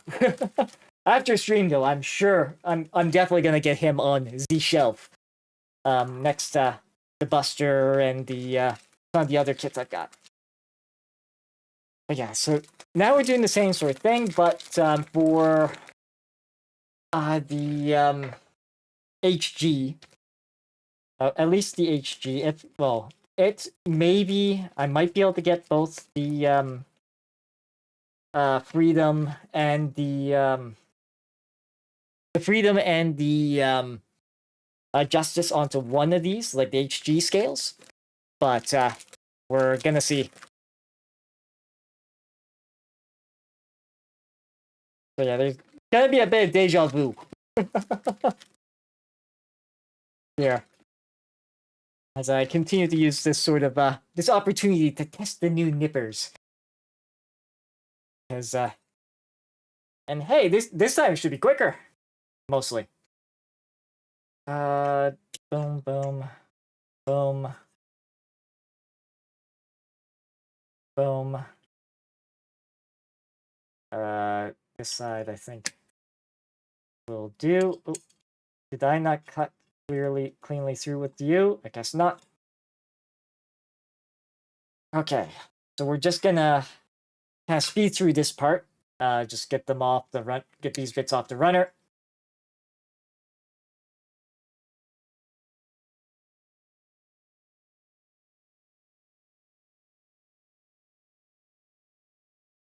Interesting. I thought these were connected. The last one I did, but it's not. Boom, boom, boom, boom, oop, boom, boom. We're gonna obviously do the cleanup portions. I don't know. Yeah, we'll have to follow some of the different steps still for the HG scale because it'd be two shorter pillars, pretty much.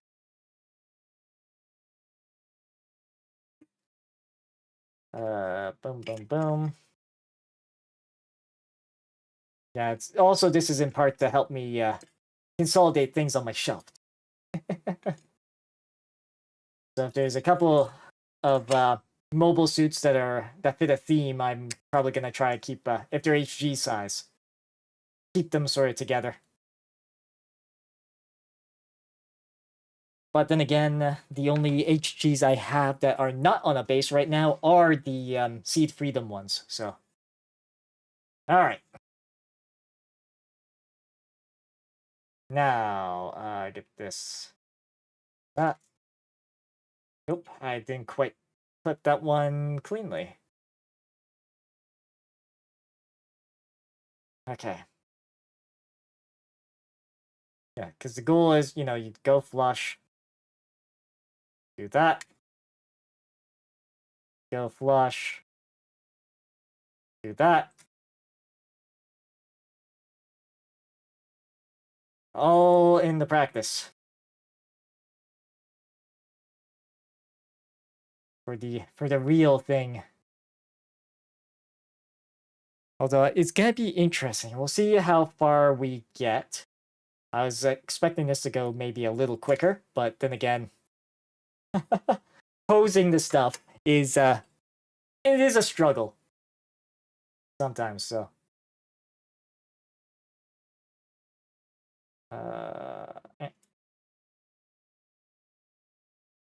and then like I said, the afterwards will I'll try to get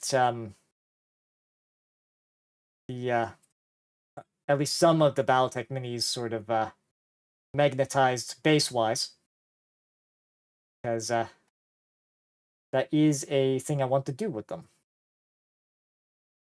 So it's I haven't forgotten that part. It's just this part I didn't realize was gonna be as time consuming. I thought, oh, it'd be quick. Yeah, never works out that way. But we're also surprisingly moving a bit quicker. I think that piece kind of jumped or skipped, but we'll or nub, I should say, skipped. But I think things will be okay. We'll find it and round it up. Boom, boom, boom. Okay. There. Let's see. Now for the smaller piece.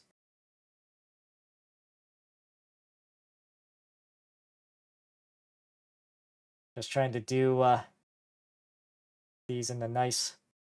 Oh, that's okay. That was pretty good.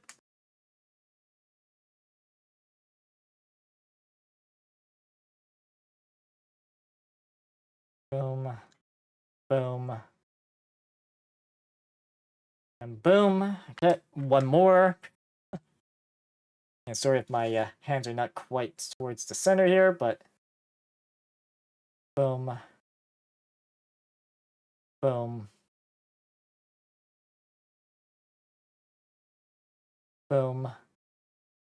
That's that is looking really good. Of course, what we want to do is slot these in a triangular fashion.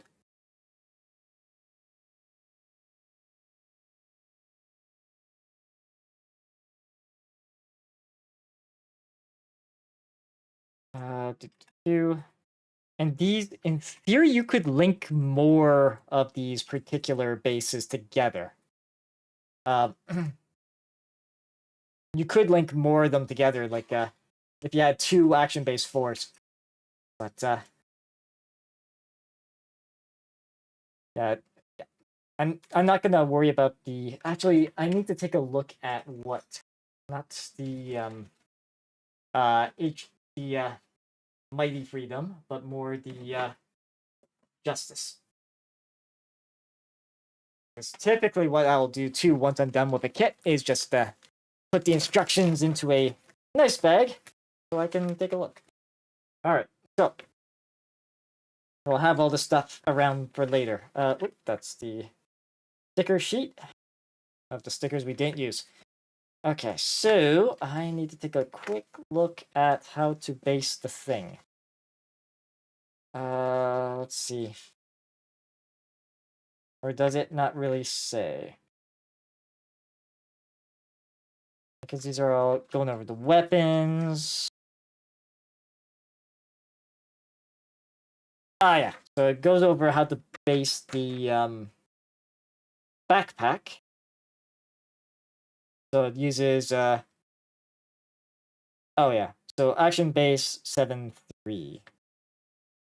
Yeah, so yeah, they're recommending action base 7, but the same connector should be a thing on the this guy as well.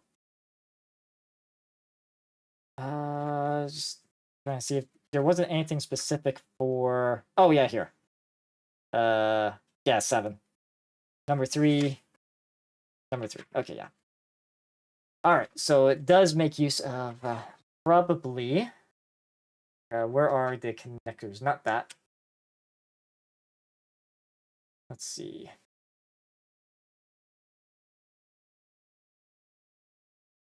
I mean, there's this piece here. And this is where I may learn to have miscalculated. And if we need a second one, we've got one from that other runner. So I think we'll be okay. As for the pieces themselves, yeah, because you could do shorter if you wanted. Yeah, actually, let me just take a quick look at. Oh, not. Oh, that's why. That's why. Sorry for the face tracking. Also, braking. Want to double check. Okay, so it's goes with the one base. Okay. Oh, let's. Okay. I'll take that out for reference. Put this guy over here. Okay. So now we want our let's see, 26, 25. So these guys here. Or well, yeah, these guys. We'll do that. We'll do this in their order. Boom. Boom. Boom. As we kind of just obviously clip them. Oh, did I do all of? Apparently not. Oh. Yeah, little little crunchy getting it out. But then again, we are clipping higher up on the runner. Maybe it's not the best for my old. Hey Belle, how are you doing? May not be better for these older nippers of mine, but they're older nippers, so I'm a little more okay with that. Oh nope, don't do that yet. Not with those ones. These ones. Good, doing good. We're getting to the second of the three things I wanted to get done tonight. We shall see how far we get though. Might have to. Unfortunately, may have bit off more than I can chew for one evening. Took me a bit longer than I would have expected to get the Jesta cannon on its base. We do that. Okay, so that's all cleaned up. But doing this this base here should go by quicker because we know what we're doing, right? Yeah, it's a little bit of deja vu though. For those that tuned in earlier tonight.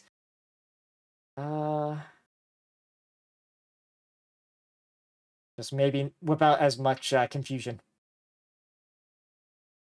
There we go. Yeah, but miniature game on. Oh, okay. Oh, from the UK. Wow.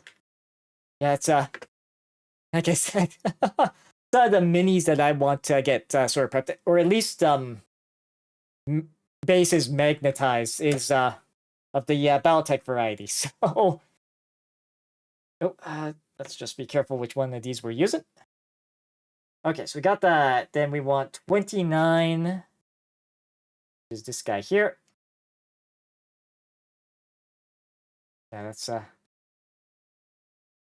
struggling a bit more. Yeah, because that's is gonna try to slide down, which is kind of why I wanted to get somewhat thinner nippers in general. I think I do need to clip out this guy later anyway, so let's do that now.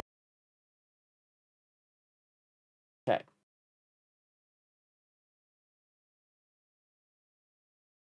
Which is admittedly not quite how I was hoping these would separate. Let's see here. I go like along here.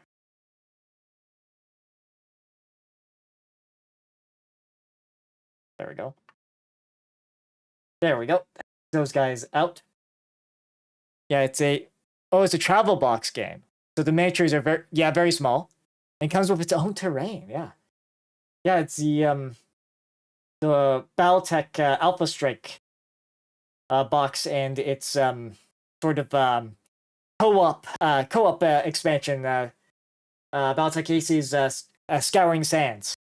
Those also come with like cardboard terrain, but it is definitely I'd say a bit more than what you might get from GW, because with GW, like if they do include terrain, it's usually plastic terrain, which for starting out, you may not necessarily want plastic terrain.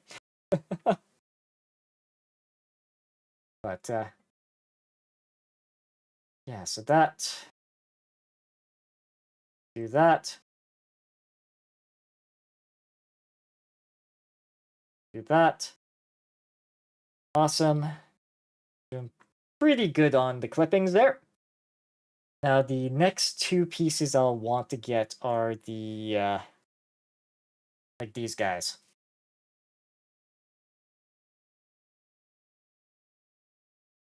Yeah, the large number alpha strike. Yeah. Okay. A large number of alpha strike mechs and other small items, including dropship models. Yeah. Okay.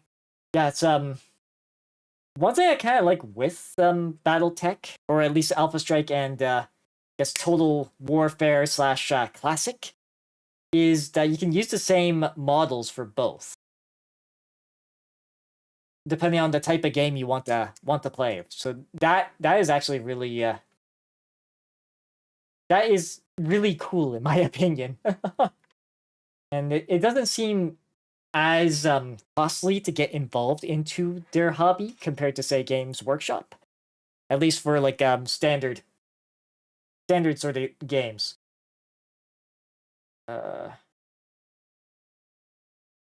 Yeah, it's earlier this week I was playing one of the Aces sort of training, like sort of training simulator scenarios, which was really fun. If I was in your part of the continent, you yes, yeah, no, it's yeah, yeah, I do. Well, I would like to get more into the actual tabletop side of things, but part of the reason why I kind of got into BattleTech was also to have a little bit of a fresh start when it came to painting, because I do want to paint up the models nicely. I just haven't figured out the paint scheme for them yet, or at least what I'm thinking is splitting up the inner sphere and the clan mechs, like splitting them up into two different groups to start with, and figure out color schemes for each. Or even maybe try to do a scheme that could work for both.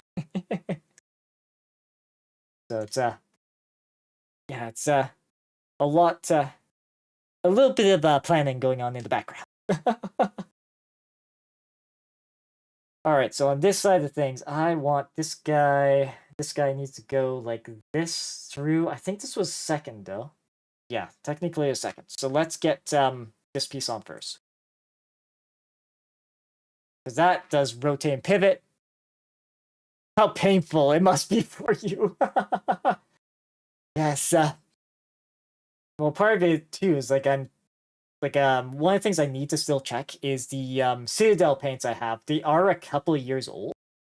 So some of them may be in better shape than others. Assuming I've sealed them up properly, I don't see there being issue, but it's I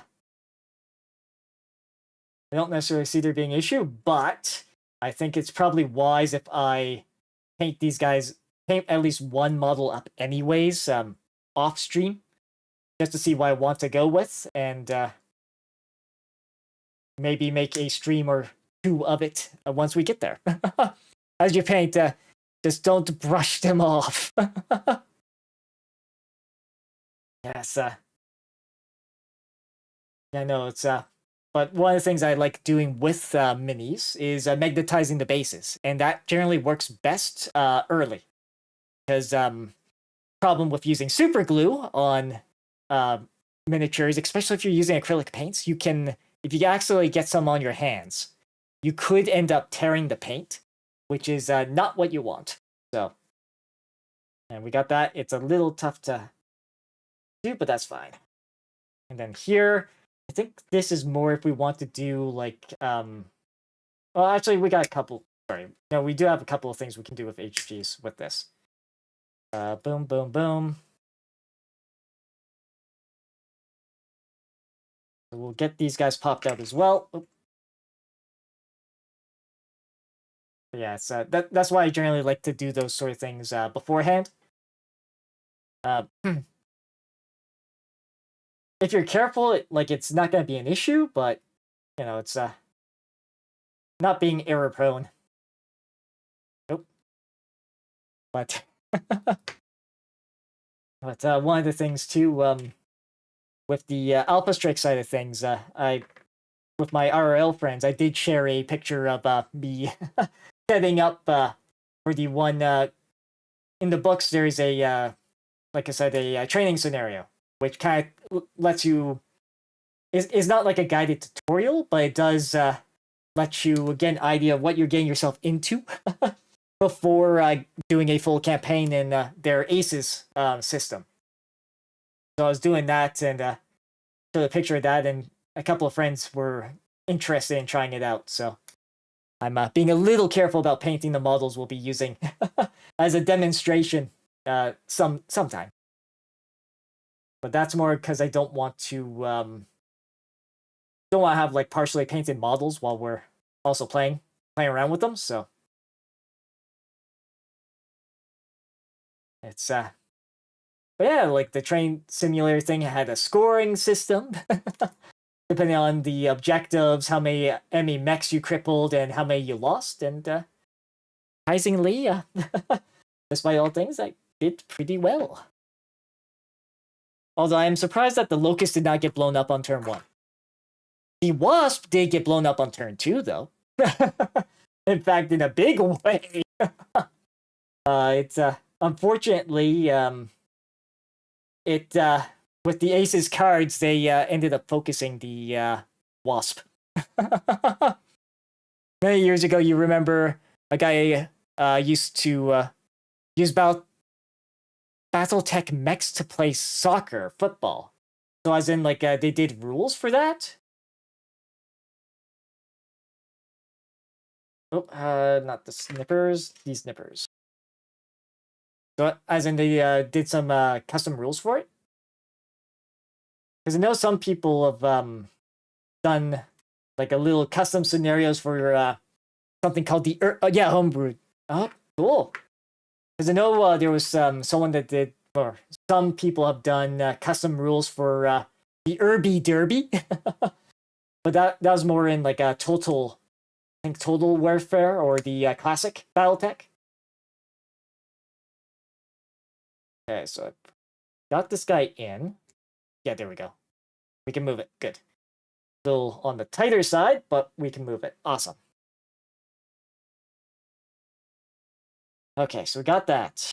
These guys are messed up. And since this will be basing a high grade, or maybe 2 high grades, let's see, what do they recommend for...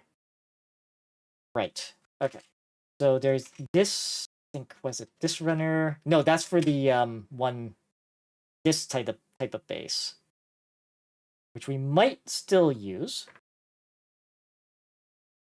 But I need this guy here done. But yeah, it's I have to say, despite despite Aces like having to set up the table and does the Irby Derby, turns himself around. That's what it's all about. Yeah, it's. But speaking of Irbies, like I said, with my friends having an interest in doing the Aces, rather than I think one of the mechs from the Alpha Strike starter box, because those are all used in the demo scenario. I'm gonna think. Well, I got a Irby Lance Force pack, so a lance of 4 different Irbies, just to use as to experiment with painting and that. So it's figure I pick something that we get 4 of, so we can't bring more than 2 anyways. Depending on how that goes. And also, having some Irbies for an Irby Derby could be cool. So it's yes. Yeah, it was hokey. It was indeed pokey as well. It's yeah. But no, it's definitely looking forward to getting some paint on some plastic soon. But drop that piece in there. That's gonna be a little pain to get to. There we go. Got it.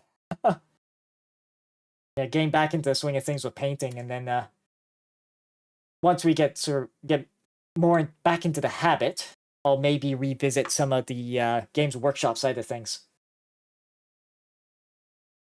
So we can do this, put that together like that. This is for putting into one of the base types. Yeah, and we'll need the bars. So we'll get these guys nipped out. That. Oop. Okay, that works. Then this.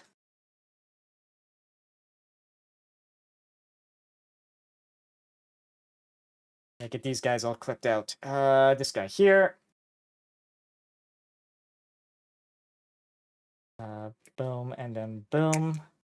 Did I? Yeah, I did. Good.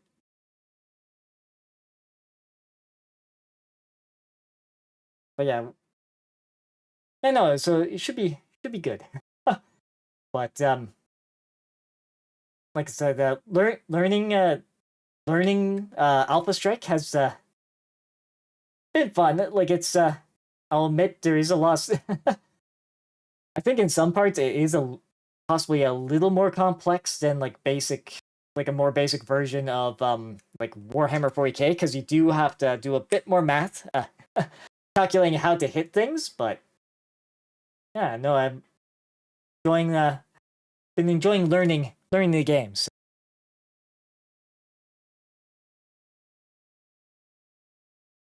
But yeah, like the one Aces scenario I did though, the poor Wasp, because there's waypoints scattered across the map in it, and one of those waypoints is a trap.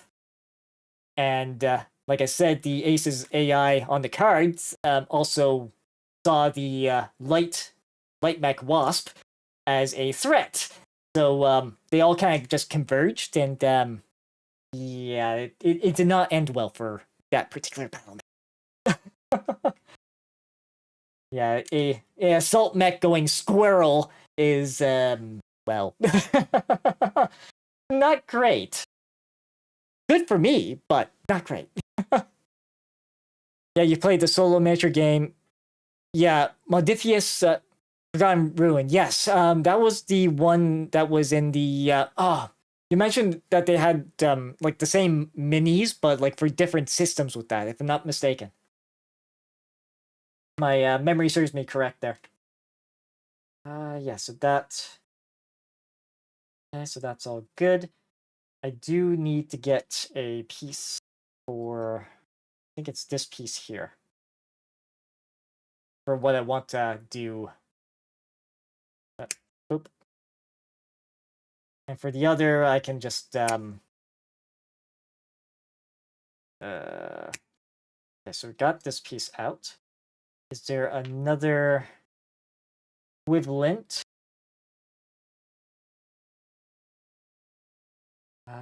That's odd. Oh, I see. Okay, I see. So this piece here has the same type of pin, but it's okay. So we'll get this guy nipped out too.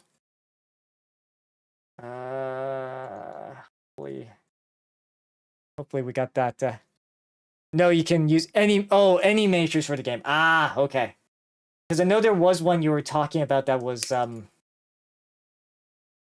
more kind of a like a mix. Oop. Okay. We'll just put that down there. I'll get this guy.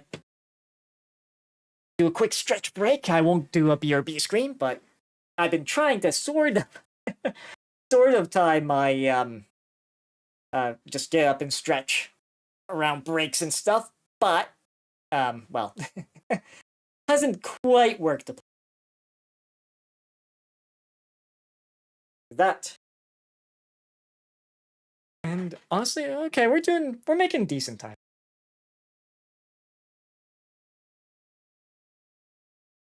There. And we'll get this cleaned up as well or these pieces cleaned up, I should say. So that, yeah, a little more awkward with this. There we go. Okay. Yeah, this one's definitely dangerous because they put the gate right where the actual pin is. Suggest the rack to help you stretch out.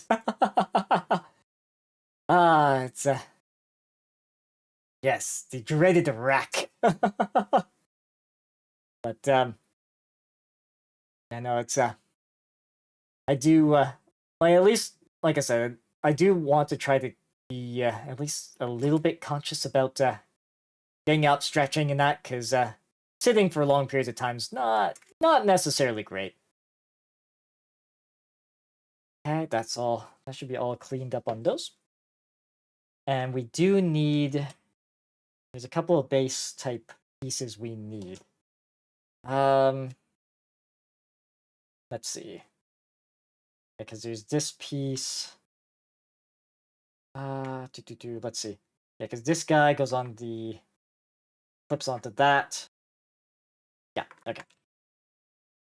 Alright, so that paper base is on here. So let's get that cleaned up. I think we need the other one. That one didn't clip cleanly. There we go. Yeah, a bit of nails. Us good for the back. Well, it's good for the back as well as posture. Yeah, posturepedic. Yeah. Yes. That would. It's unfortunate to be a side sleeper. I'll put it that way. Yeah, got that all clipped up. Good. All right. So I do need these two pieces. I'm pretty sure. Might still want that other, but yeah. So here, of course, I want to kind of clean that, get that cleaned off there. Good. As long as we get, man, these new nippers I got that are one-bladed, they're working really good. Sure, there is still like a slight mark, but it's a lot smoother to the touch. I wouldn't really use these type of nippers at all for like things like Games Workshop or anything that you're gonna really be painting to begin with anyways, because you'd be sanding, but for Gunpla, these are working really good. Alright, so we have those. Okay, so how... Sorry, I just need to check something here. Yeah, because that... if I slot one of these guys in, that's not gonna go... Yeah, because that only goes that far. Ah, okay, so there is a piece I do need. One. Oh yeah, okay. These guys. Need these two types of pieces. Okay, that explains. Yeah, remember the 1960s Addams Family show? Yeah, the rack and bed nails were used for Uncle Fester to relax. Yeah, I've heard of the Addams Family. I've fortunately not really watched that too much, I'm afraid. Okay. I think we should be pretty good to clean these off with the these guys. Okay, let's just double check that that actually came out cleanly. Clean enough.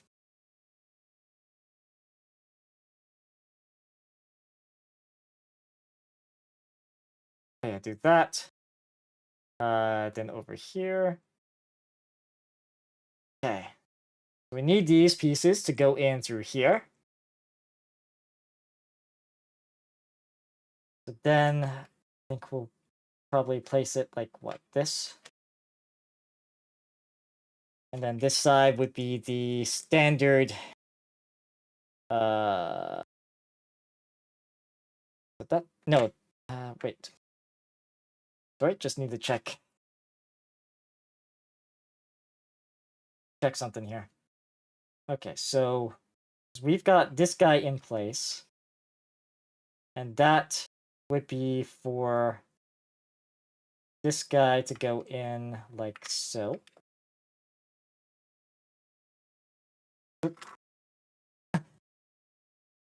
Yeah, you were too young to know about such things.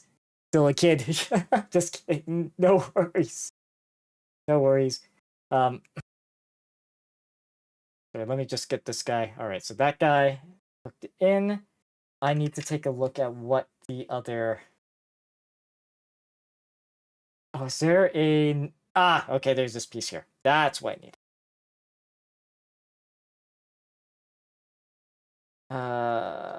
Boom, boom, and then boom.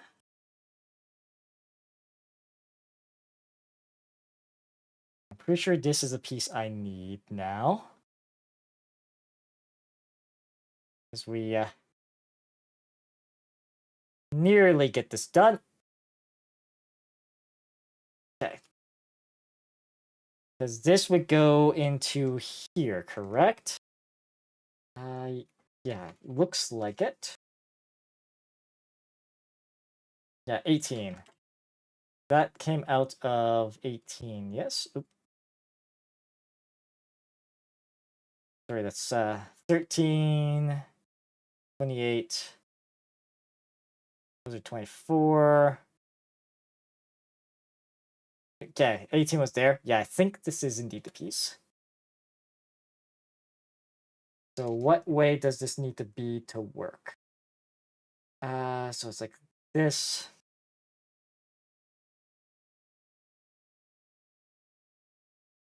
Because this piece here, we want like this and be slotted into that. Oop, did I not have this guy plugged in? There we go. That and moves like that. Okay. And we can use the differing Ds depending on angle. That depending on how we want to position it. Okay, so how's that gonna work? Because basically, I could just base the infinite here just for now. Like base. Actually, would it be better for me to base this on this guy? Because with a couple of these pieces, we can. Yeah, let's see if that'll work. It may be too heavy, just given it being a aircraft. But let's give this a possible shot as well.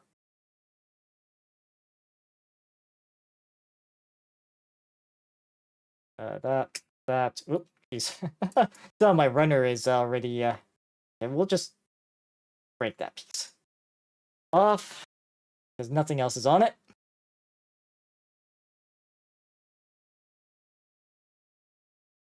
Okay.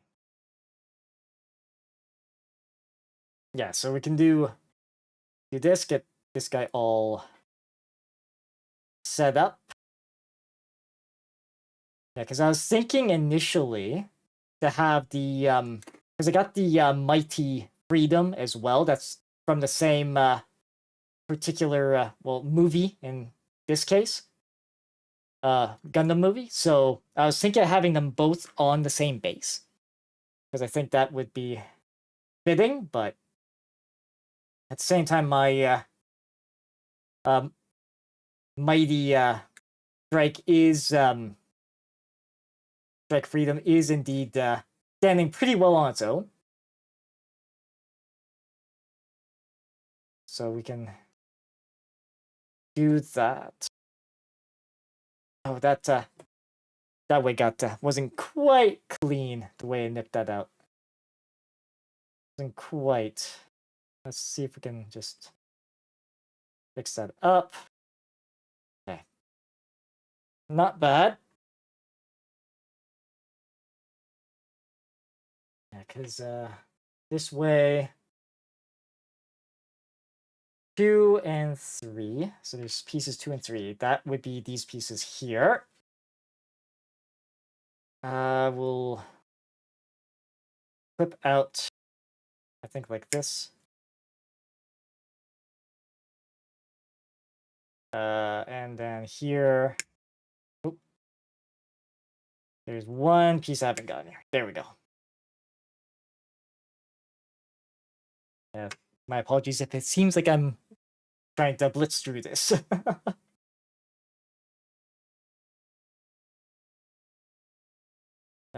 Just careful around here, because again, it's the way they've set the gate up. It's right where that little pin is.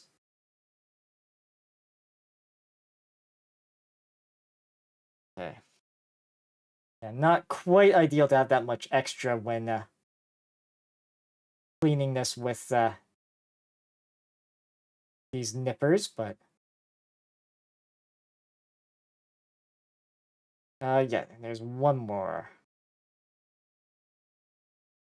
Okay. Yeah, because this, the way it ends up going down. Oop. Sorry, wait 1 sec. Because that was 3. Yeah, because this guy here. Oh, I see. I see what I was doing wrong. I had it upside down. Oh no, sorry, that's normal. Okay, that's fine. And then on the underside here, we do that.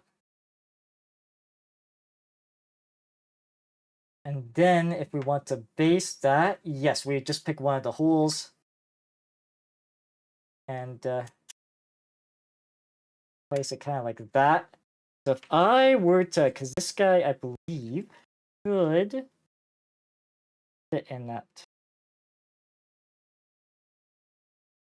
Okay. So it does hold it. If we wanted to keep the fighter or the backpack part of it separate. Very wobbly, but it does hold. I think it'd be a similar story for the Justice as well. Oh, because I got 3 of these. I could, of course, getting them out of the hole's gonna be a little bit of a challenge. Come on, there we go. All right, it's out. It's free. Yeah, because other than that, I think we've got these where we need them. So for something we might want more grounded. So how would I? Because these can kind of go in like here. So we could do something like this. Okay, I might have to push him, have him sit a little further back. Oop. All right. Yeah, because wasn't quite sure how I want to pose the justice there. Okay, so we could do, because we get a couple spots like that. Oh, yeah, this way, rotate that way. Because we could do something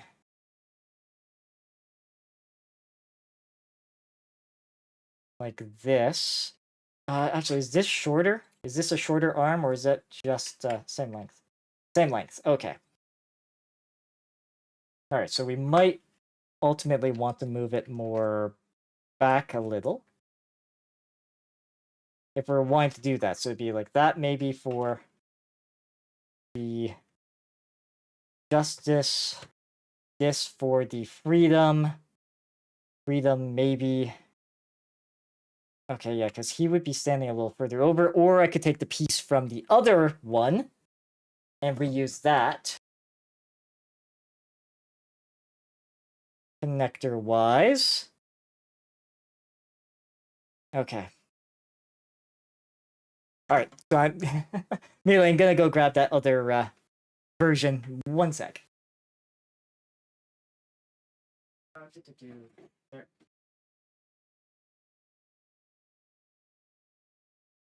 Grab these as well, I guess. Alright. Yes. Sorry about that. Just seeing how we did 2 of these already today.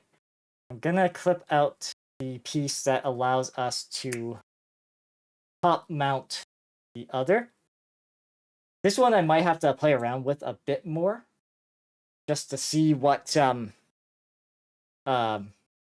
poses I want. But once we get sorry, just trying to get this guy all cleaned up here. Boom.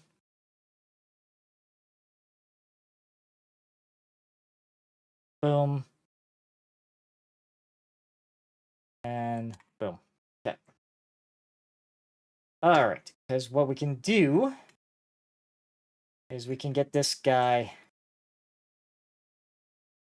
set up too, but I also have, well, technically 3 of these at this point. So I might try using that for these guys, because this type of peg will work too. But at least for now, since we're very much round, yeah, so sorry, just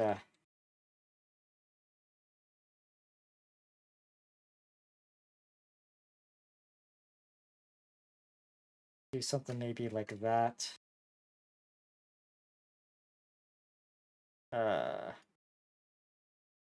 Figure out how I want to actually pose the arm there.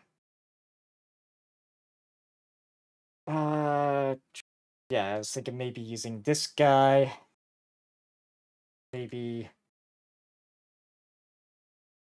here-ish. Or possibly. Oh, I guess another thing I should probably do is lock this thing angle-wise in, if I can. Yeah, it's gonna be a little finicky.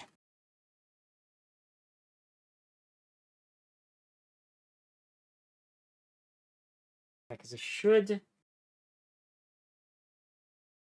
So I think right now, whoop, sorry, just gonna need to pop off the justice here.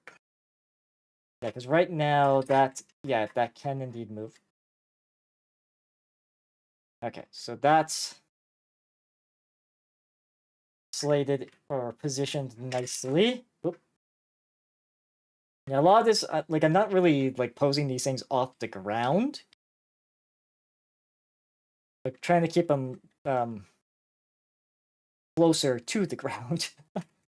Is that even? Yeah, because that generally would go like this way, right? Yeah, I think.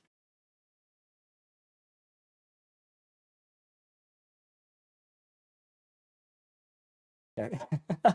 Yeah, see, like this is stuff I have to play around with a bit. That, or we could do like a more dynamic pose in the air. Because yeah, it'd be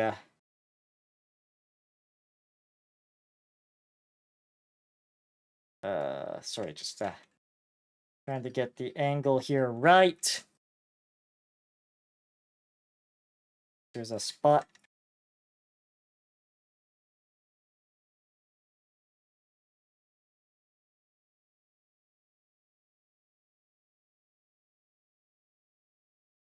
Okay, so let's.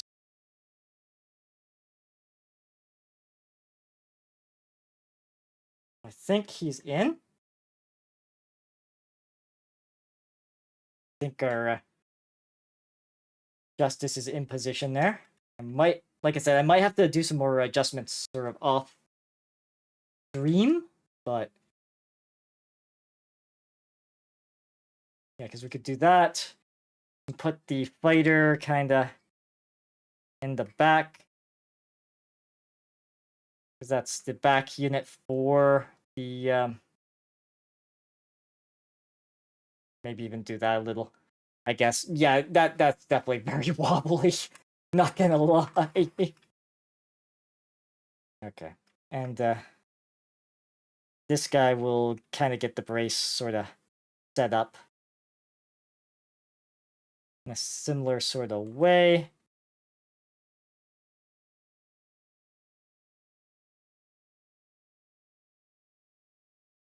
Let's see. Yeah, because we're probably gonna have to do a little bit more adjustment. Maybe, actually, I might want to move, because the thing with the Justice is it is bulkier. Oh. Right, so, or not the Justice, the Freedom. So some playing around is obviously gonna be needed. Okay, sorry, just gonna give me a sec. Gonna get the mighty.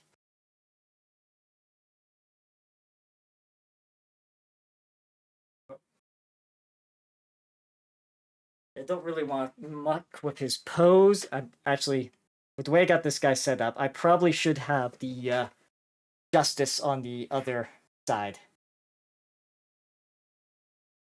Because, oh, come on. There.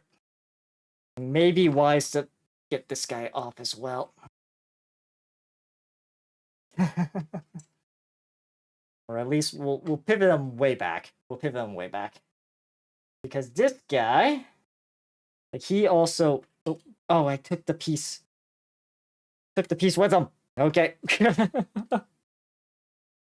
Yeah. So it's, yeah. Come on. Didn't quite. There we go. All right, that's out. Yes, because our, outside the wing, moving a little. Oh, yes. That is a slight problem. Okay.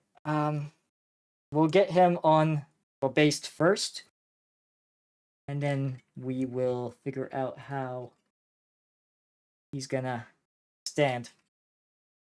Because of course, me putting him on the side, yeah, just realizing the side there is actually a fair bit more. I wouldn't say fragile, but okay, there we go. Yeah, the oh, okay.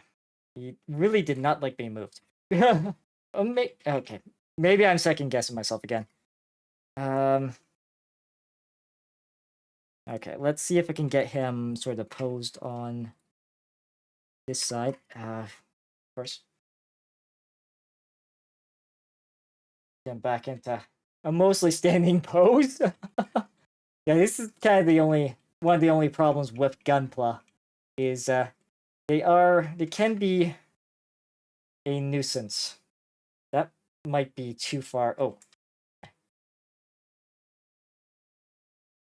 Yeah, just with the size, this might actually be more difficult than I'm expecting. Oop, ah. Yeah, it's bulky. Very bulky. Okay. I think this might be something I have to do off stream, I'm afraid. Just the amount of finickiness that's gonna be involved here, I'm not so sure I want to finish that up on stream. But the idea would be, like, I'd have the Freedom and the Justice both on the same base. I might just have to change how they're posed. Because,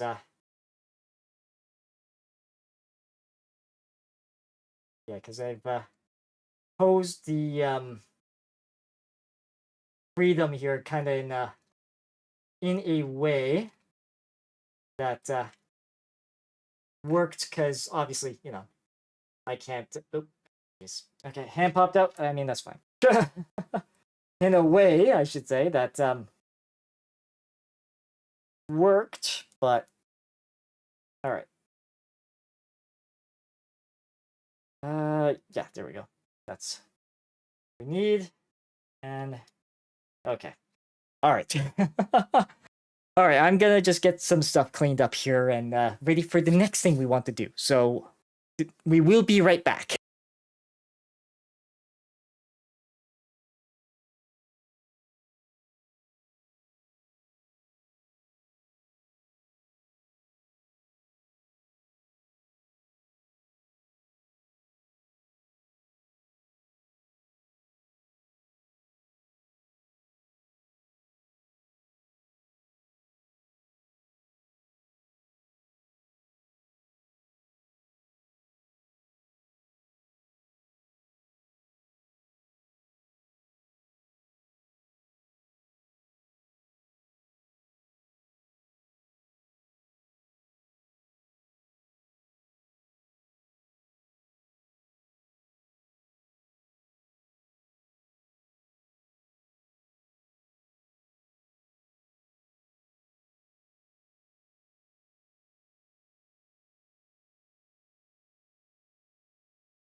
Okay.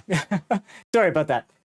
Yeah, just gonna get a few more things cleaned up, and then we'll move on to the other thing I had planned for tonight.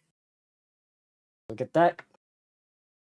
Yeah, let's just got paper towel on hand, so I can get this guy cleaned up as well.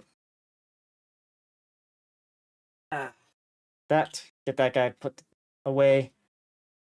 We'll get these guys sort of off the bench as well. Because the next thing I want to do, sorry if my tracking keeps breaking here, but the next thing I want to do is do the bases on these guys with magnets. These I'll probably want to try to do just one at a time, but and we'll start with the starter box here, and we will see how time goes.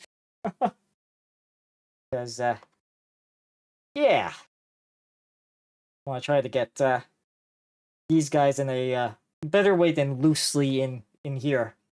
I mean, it working for now, but we're gonna get these guys all. I'm pretty sure the magnets on these should work. There may be some fun to be had though. Okay, so we will try to get these guys set up for that. Because I'm hoping we shall see. We shall see. I know ads are going to be starting shortly. Yeah. Let's just at least double check that this will. Yeah. Okay. Actually, I'm going to be right back 1 second. I do kind of want to see how many magnets I was putting under the some of the other stuff I did. So I'll be right back.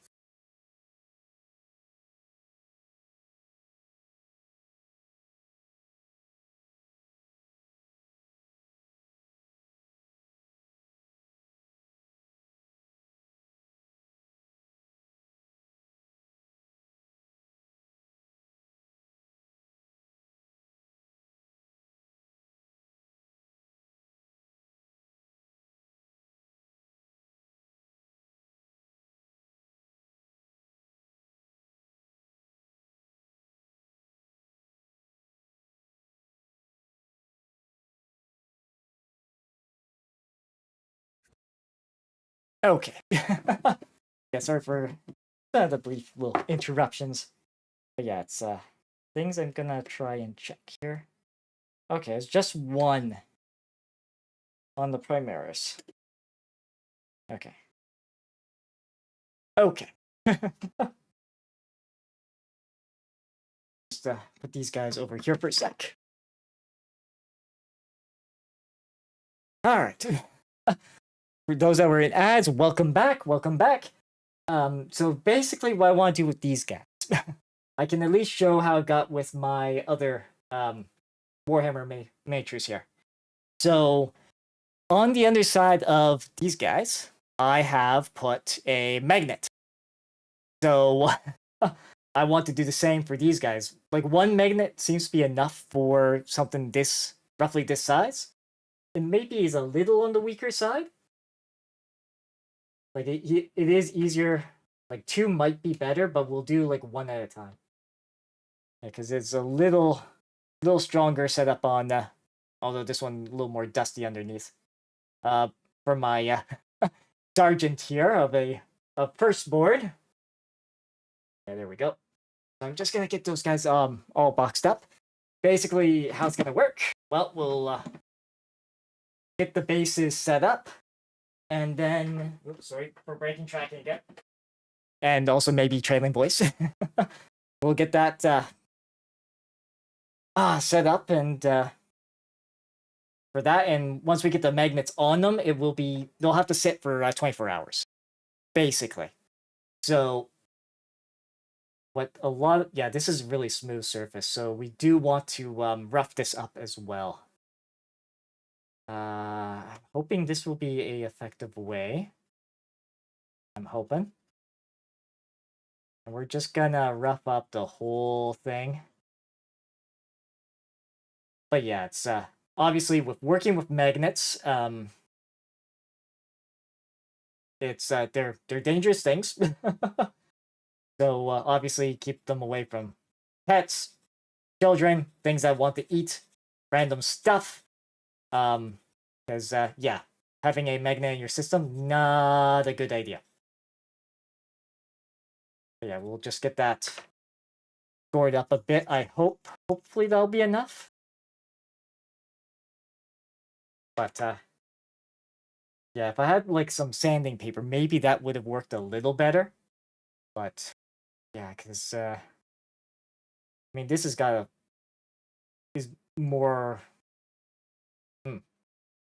Okay, so this one's not nearly as rough towards that portion, so I think we do want to be using this guy.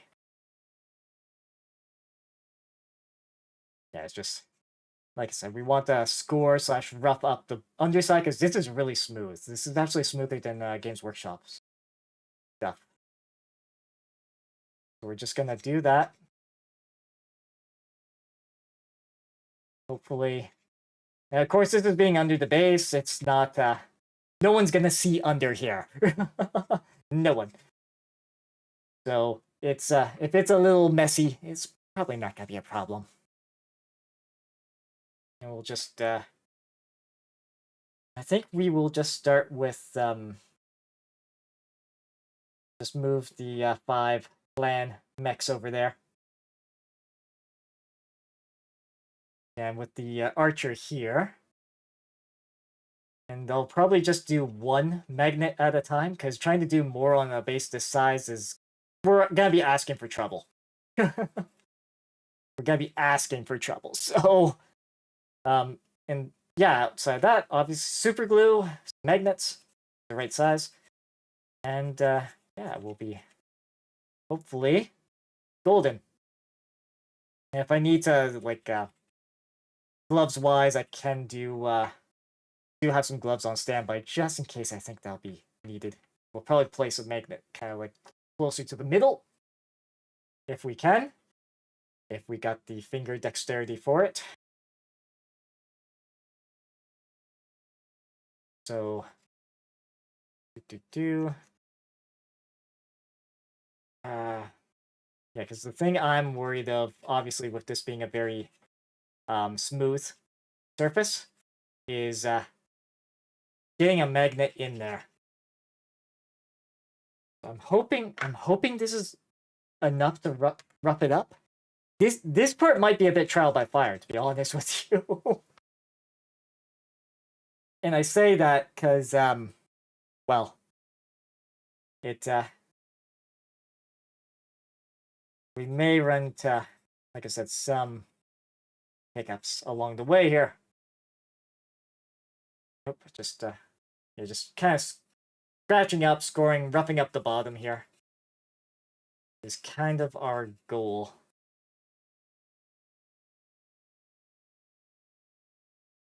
Right? There might be better ways of doing this. I'm using my files because that's what I got on hand. Ah, yes, the little wasp, and also with the BattleTech minis too. There are some that like the wasp here. They have spots for antennas. Yeah, very small. Yeah, it's not gonna pick up very well on the camera there. The Atlas will be easier. Like there are spots for antennas that they couldn't really model on, so I'm trying to devise of ways to accomplish that too. And it will probably involve super glue. I've seen people use like hairs from a old toothbrush for that. Wouldn't mind something a little more, a little less. I'd say like flexible, but that might that or even like a cheap painter's paintbrush that or old painter's paintbrush might work better for that. Yeah, that one might actually end up working really good with the way I got that one scored up. Yeah, because there's gonna be, like I said, there's a bit of trial and error here. I don't have to score up the whole bottom, but this will just make it easier when I'm actually placing the magnet. So we'll do this, do this. We'll do the Warhammer next.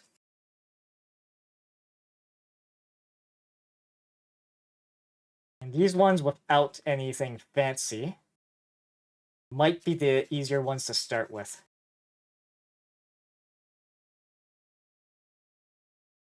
Let's just score it up. Just give it a quick dust off as well. Obviously, we are creating dust when we do this. And of course, instructions on this. Left cap on product, shake product, then turn upside down, tap on hard surface, shake a gel, shake gel into bottle nozzle. Well, that said, this hasn't been opened yet. This is completely new. Yeah, okay. Do that. Do that.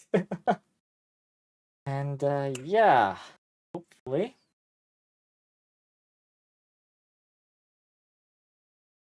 Yeah, looks like we are golden. Now, now the tricky part. Obviously, we're working with magnets. Like I said, small, tiny, evil things. So should just be easy as just putting a glob of glue and then put it on. But we shall see here. Obviously, part of this, you kind of want to keep them like magnetized the same way, because otherwise you're gonna run into a problem. How am I gonna do this best? Because obviously that way is not gonna help us too much. And then obviously trying to keep, yeah, see, it's like magnetic pull. These things are like really strong. Let's do this side. So trial by fire. Let's see how well this is gonna work for us. So we just need a drop like that.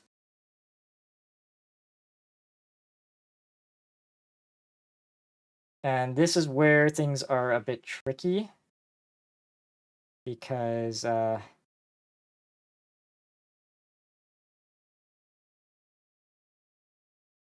we got to do that. Hold for like 10 seconds. 1, 2, 4, 5, 6, 8, 9, 10. And obviously, be careful about getting glue in your hands. I'm gonna put him like this, face him away, because yeah, now that has secured for 24 hours. So that's what we're doing. Just a just a drop. I'm using the I should have gotten a magnet out first. I mean, that's okay.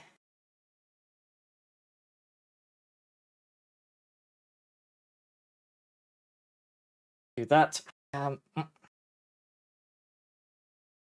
we gotta play the train game, so to speak. And damn it. You should try to keep the polarities the same, but do that. Shimmy it into place. Hopefully that'll do. 1, 2, 3, 5, 6, 7, 8, 9, 10. Okay. Do that. Place him there. Because what we don't want them doing is, fusion dancing with their legs. We kind of don't want that. So, and these, like I said, these magnets are pretty strong for what they do. And we'll move these guys a little further over.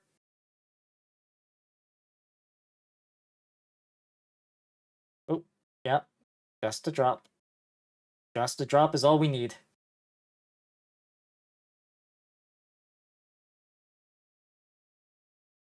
And of course, like I said, very gently find it, drop it in, make sure it's surrounded by it. 1, 2, 4, 7, 8, 9, 10. Like I said, I'm hoping once this is cured, it will be good. But it's obviously going to take some time for that to happen. Yeah, and these are yeah. That's why I didn't want to use the tweezers, because the tweezers are magnetic. So it's probably not. If you have plastic tweezers, they might help a fair bit with this. In my infinite wisdom and trying to think this through. But yeah, it's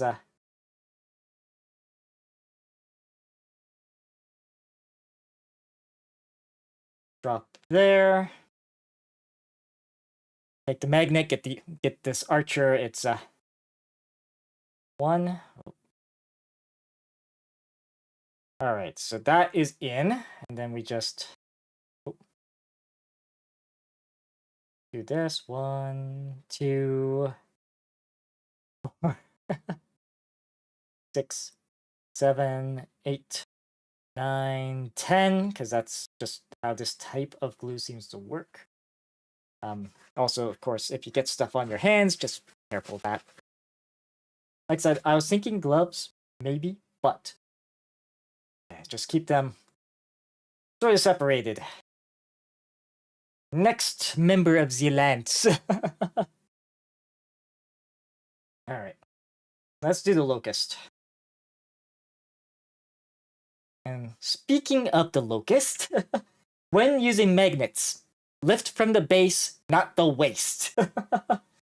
Because I can't imagine this Locust being very happy with its waist being pulled, especially with how thin the legs are on the guy. Okay.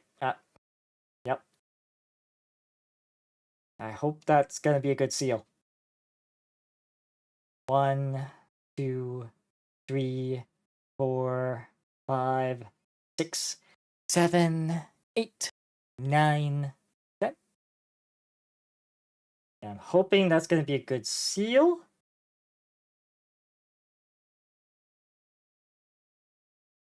Yeah, it's reason why I'm saying that is just well, if not, we can just fix it up. I'm doing this before painting and other stuff because if you get super glue on your fingers and touch acrylic paint, you can rip the paint off the model. So that's why I'm doing this now rather than after painting.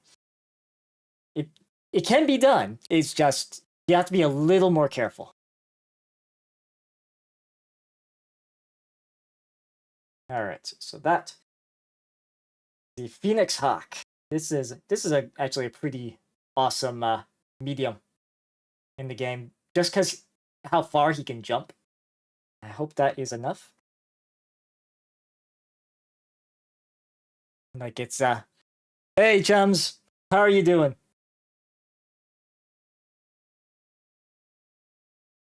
Whoop. We're just trying to get this in its position here. Nope. 1, 2. Had to be delusional on TikTok, oh? Could read fan fiction. Yes. Alright, so I'm hoping this is gonna stick well. We'll see. Get him in place like that. But yeah, it's like I said, we're getting these guys' bases magnetized. I'm hoping one magnet's gonna be enough, especially for some of these bigger, chunkier battle mechs, but we'll have to see. But, yep, dab of super glue. Then we just get the magnet and roughly in position. Do this. 1, 2, 3, 4. Count to 10. 5, 6, 7, 8, 9, 10. All right. Yeah, we're just out of curiosity, with like what sort of extra kit bashy sort of things have others done? Have that you've done, chat? Because yeah, like I was saying, with mainly for myself, it's been this. You saw earlier on the model I lovingly call Sergeant Bernard. Did do a custom banner for the banner pole on that Space Marine Sergeant. Is with that pole, it actually was a piece of a beer cup, a plastic beer cup. 1, 2, 3, 4, 5, 6, 7, 8, 9, 10. Hopefully this will stay in position on our Atlas. But yeah, I think we will try to get the rest of these guys all done as well, since we're at wow. I was expecting this to take a little longer. this part.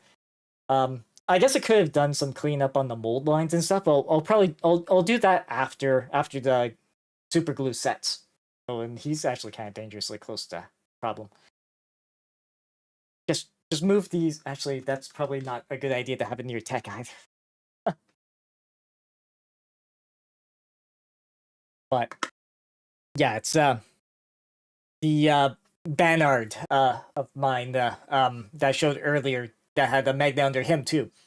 Like that banner that's draped over. Like the standard was part of the Firstborn Space Marine miniatures back in what 3rd edition, I think it was. So it is an older model of that from that time, but they have banners and like standards for banners, and people would, I guess, in the past, like print out on a piece of paper the banner they want on it and just drape it over. So rather than do paper, I did well, like I said, a bit of a plastic beer cup.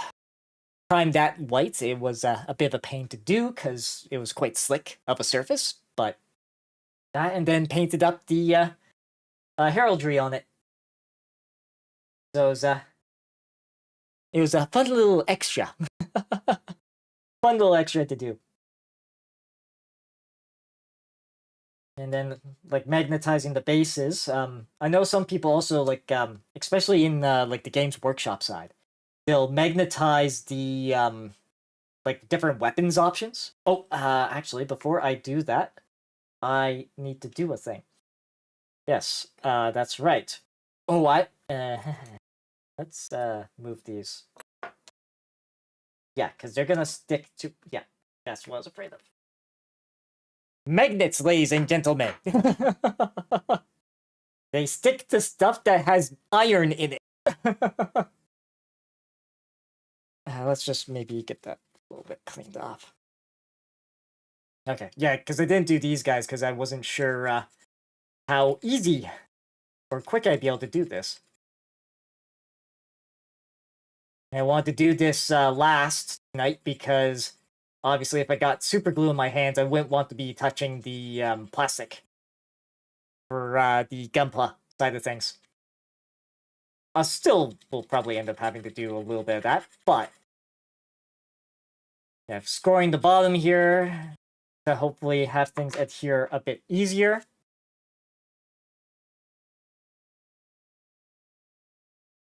Then we just, drop a glue.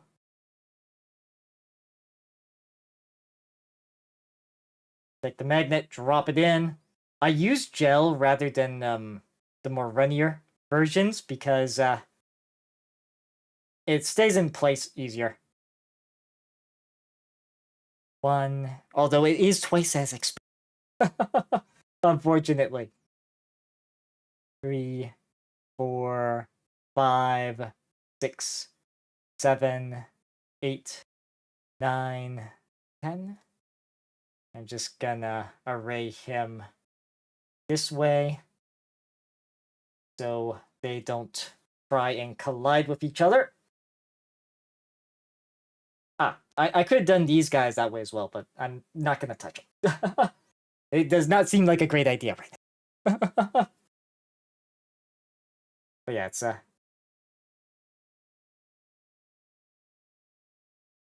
yeah, score the bottom. Just try to show this a little better. For the bottom, I'm using a file because a metal file because that's what I have. There are probably other ways that are just as effective at doing this. Usually, I'm hoping scoring it at least in 2 directions like that will help. Clean up the excess with a old toothbrush, which may become a tennis later.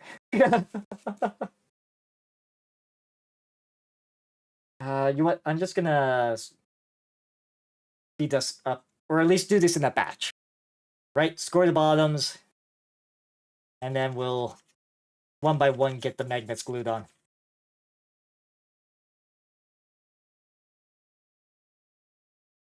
Also, we can have these in a case that with magnets or like with a metal bottom or something that's magnetic for transport. Because if it's done well enough, like you can definitely safely transport stuff on like effectively like a metal plate. Some are we're saying with these magnets maybe needing 2 for the bigger things like the Atlas and the Warhawk. So the Warhawk being the one I'm filing down right now, the Atlas being the this guy here, who has a skull mask basically. So it's yeah, the big chunkier ones may need more than 1 magnet. Something like the Locust, probably 1. Probably 1's enough, and like I said, you probably with the Locust, probably even Fire Moth as well, need to really make sure the lift's from the base, not the waist. But I could be mistaken there. Like anything with like frail legs, you would have to be somewhat careful.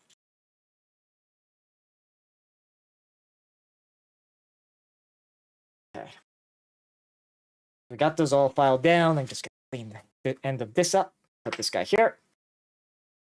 And now we get to the fun part.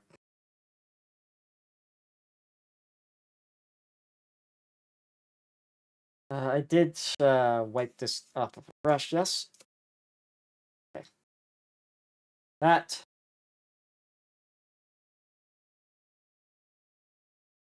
might have been a little much for a blob of glue, but or you're watching old music videos. Oh, shoot. I goofed that up. Gonna have to... Yeah, so that's, of course, a danger, because that's sticking to skin. Wrap. Ah. See, this is the danger with super glue. So, how do I... Okay, I got a solution. Yeah, actually, that's gotta be dangerous too, potentially. Yeah. If something like this happens, it can get a little troublesome. 1, 2, 3, 4, 5, 6, 7, 8, 9, 10. Okay. Using something other than my hand there, because, yeah. You miss when songs knew that the listener was lonely. It's... Yeah, like, I've fortunately not looked at too many music videos. Careful with that. Okay, we'll do that. That's fine. Yeah, this guy, being as chunky as he is, he might need to. We'll see. Yeah, as much as I'd like to use like tweezers for this sort of job, it's not... Oh no. See? Like, you have to be careful with magnets, because something like that could happen. Okay. Thankfully, I was able to get off quick. And not disturb the set one there. Because, yeah, that'd been not pleasant. Because these things are incredibly dangerous. Is there enough contact under it? I'm hoping. 1, 2, 3, 4, 5, 6, 7, 8, 9, 10. I am hoping that is indeed in place. If not, well, we will know soon enough. We'll know in a day. Yeah, because like I said, Dewdrop. Yeah, the Nova, the one that I'm doing the bass for right now.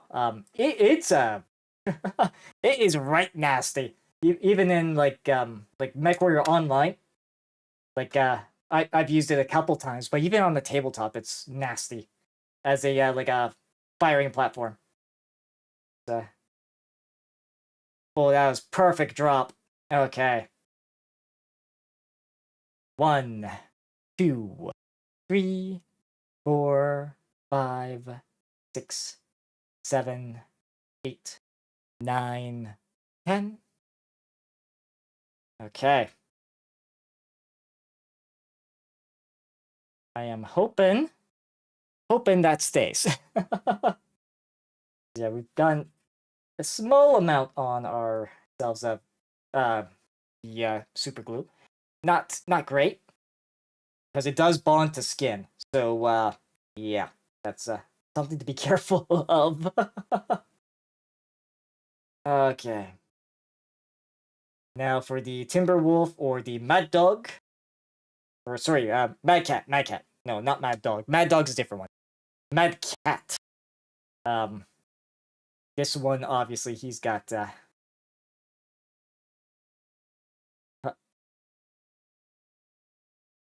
Yeah, this one got its name, at least on the inner sphere side, because their sensors kept going between Catapult and Marauder. So that's how this Timberwolf got that name. So the Timberwolf being the name that the clan's side uses.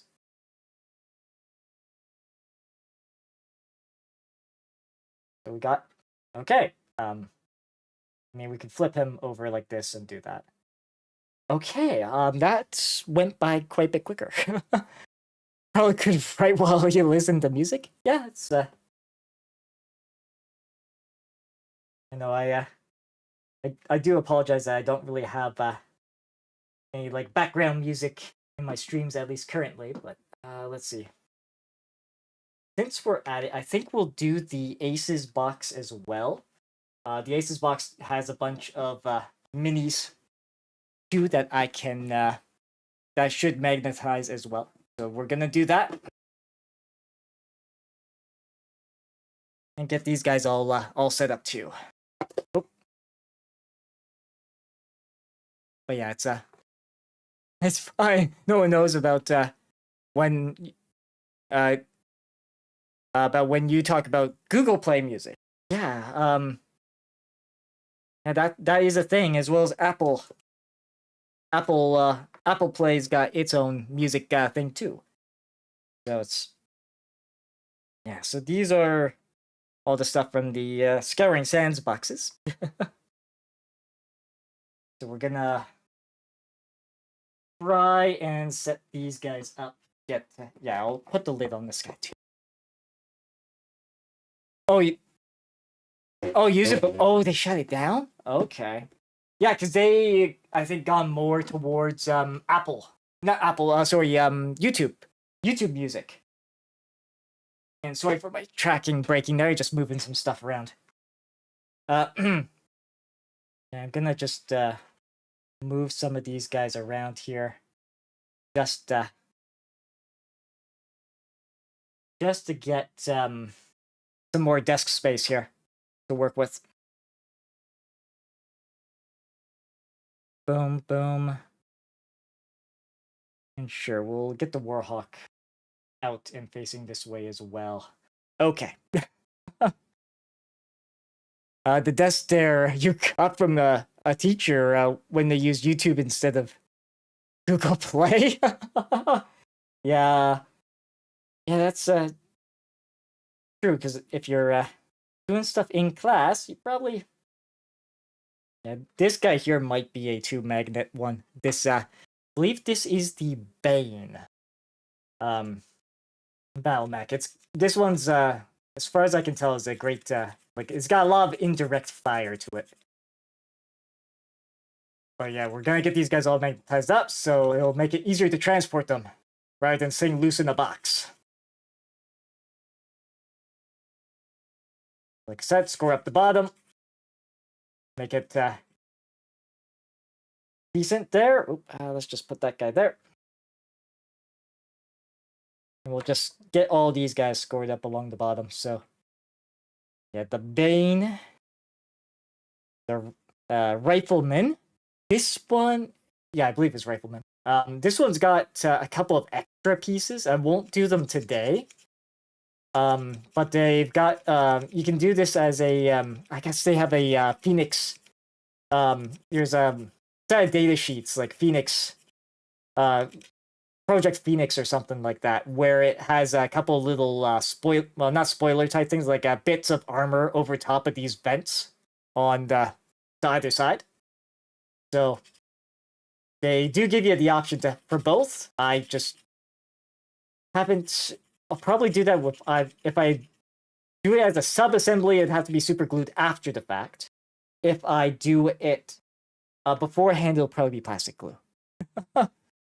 But yeah, fun fact for parents: never let your kids discover the power of Vivo music videos and poorly written lyrics videos. Yeah, Vivo, that's another video platform. I think I've seen the odd video, like Vivo, like video hosted on Vivo, but usually it was like linked, hyperlinked through, or well, on another page linked in. So like embedded. Sorry, that's the word I'm looking for. Embedded. I've so I'm not completely unfamiliar with Vivo, but I've same time I've never actually really been to their site. Yeah, and this guy, let's just make sure we've get all the extra grain out of it. But yeah, it's these faces look a little different. I'm hoping this isn't because the one thing you do have to be careful of when it comes to minis is if they're resin based, you don't want to be sanding resin based minis because they can, like, the dust is harmful if inhaled. So I'm hoping these guys aren't that. Just look at the bases, they look a little, they might seem a little more 3D printed, I want to say. I could be wrong, but yeah, it's hoping that'll be enough roughing up scoring. Yeah, it's yeah, because I just see like these sort of extra little bands here. It's still like really smooth, but typically with resin it would be like a gray colored plastic. So, and it also would be generating a lot of dust, which it doesn't really seem to be doing, so I think we're okay, but it is something to watch out for. Very much something to watch out for. Yeah, let's see. Fun fact. Oh yeah, that's more or less a tip. Yeah, yeah, and the OG way to know your music video was authentic.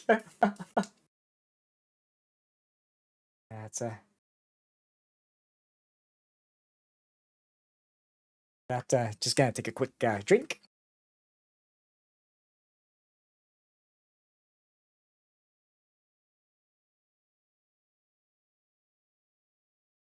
Yeah, that, and if you had a max free line about cheating. Yeah, it's funny how times have changed. Like trying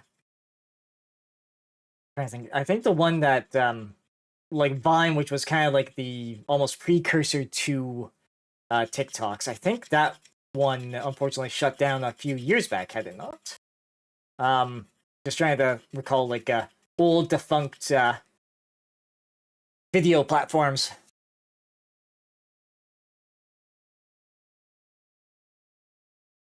That's mostly coming back. Okay. Yeah, it's yeah, we've almost got all of these guys scored up, all the mechs and the two itty bitty tanks. But I think one thing that'll be really interesting for me when it comes to painting these up is how to do the bases. Because I'm used to doing stuff at like heroic scale, which is what Games Workshop as Warhammer 40k is.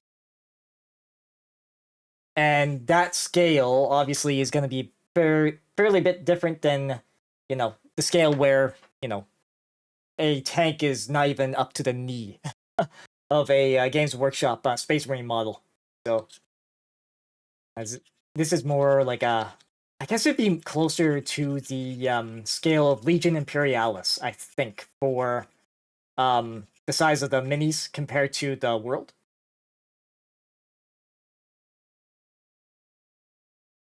Actually, this is hoping that's not going to be a problem. This one's a lot of extra shavings. Okay, we might have to be careful with these going forward. I don't think these are resin, but again, it's might have to be careful of that.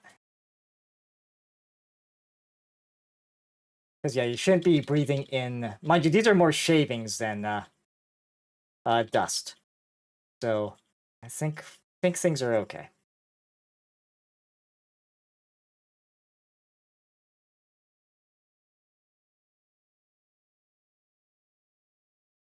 And just, like I said, score up the bottoms. Let's do that. Get that all cleaned up.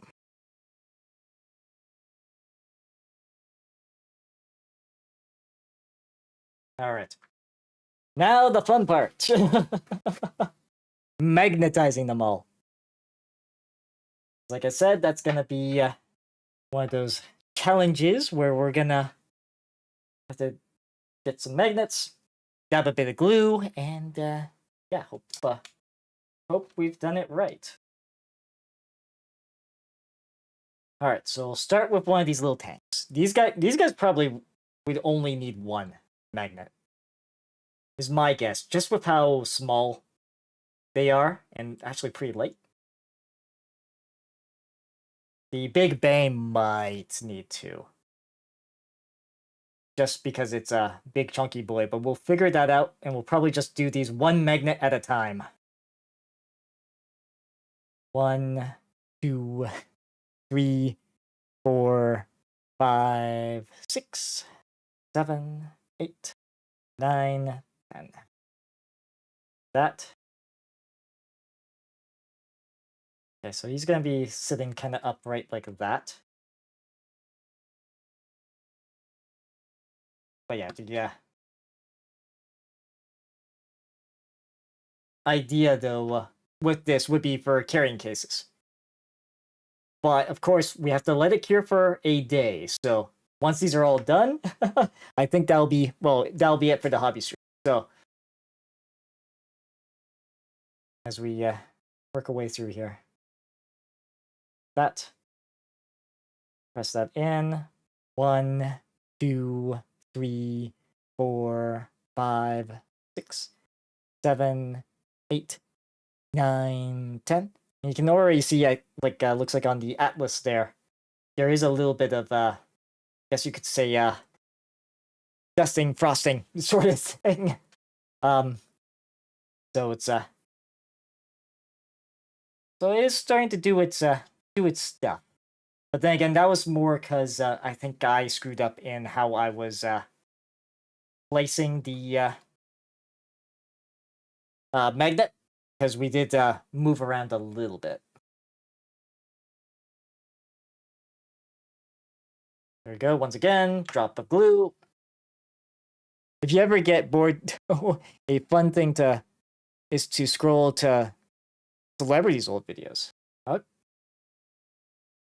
Oh, sorry. Fumbling with this. That's oh. Let's try this here. 1. Yeah, of course. doing this, and we're doing pretty good here. I think that should be long enough. Actually, since these are not quite as clear cut as what box they're from, let's maybe sort of try and separate these guys a little bit. Kind of like that.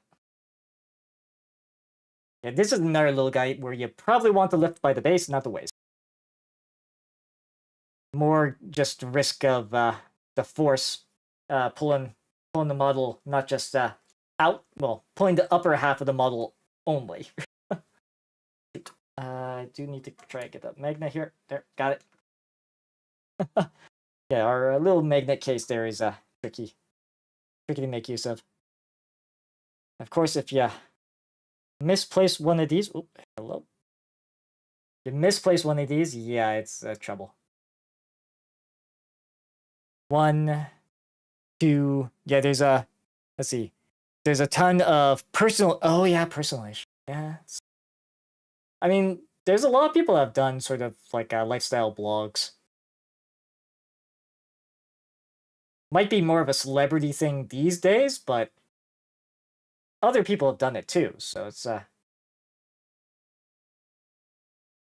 and I just have to make sure I can keep getting individual magnets one at a time.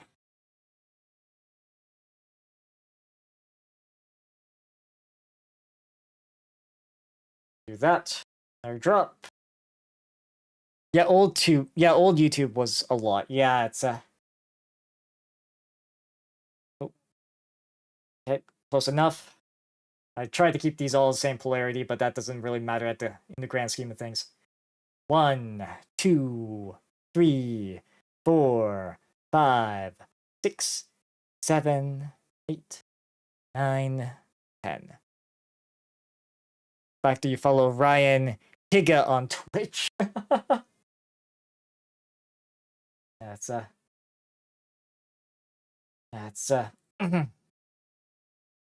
right. Like I don't really follow any like really big name people on Twitch, surprisingly. Like a lot of people I follow are more like other smaller fish like myself. Okay, there we go. But yeah, this Bane being a no, this is this is the Marauder 2. That's right. Ah, come on. Do that. Drop it close enough.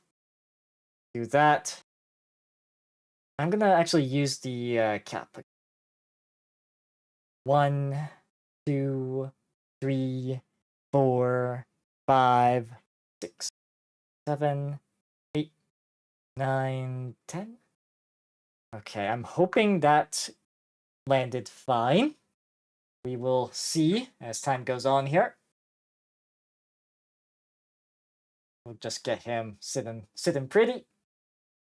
We get 3 more of these guys done.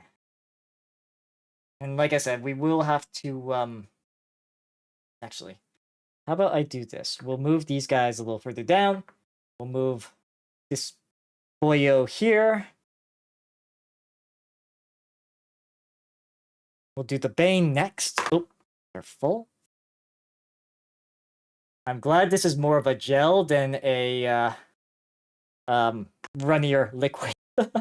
Or that would have been a lot. Yeah, the humor was very different. Okay. Oh, there we go.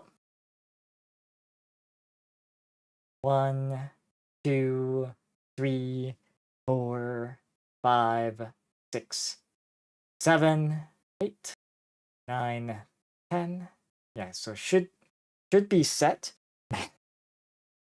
I'm not gonna lie, seeing a small magnet like that on something so chunky, I have this feeling that I'm probably gonna need a second magnet for this guy, at least. But we will figure that out when we get to it. Because yeah, it's the Bane is a very chunky boy. Actually, of the models I've got, it's probably the chunkiest. It's probably the chunkiest, actually, out of everything I've got here.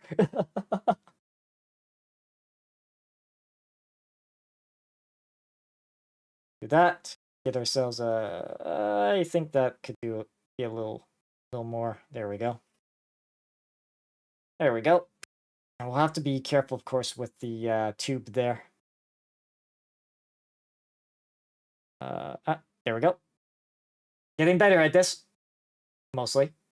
As I swim it around like that. 1, 2, 3, 4, 5, 6, 7, 8, 9, 10.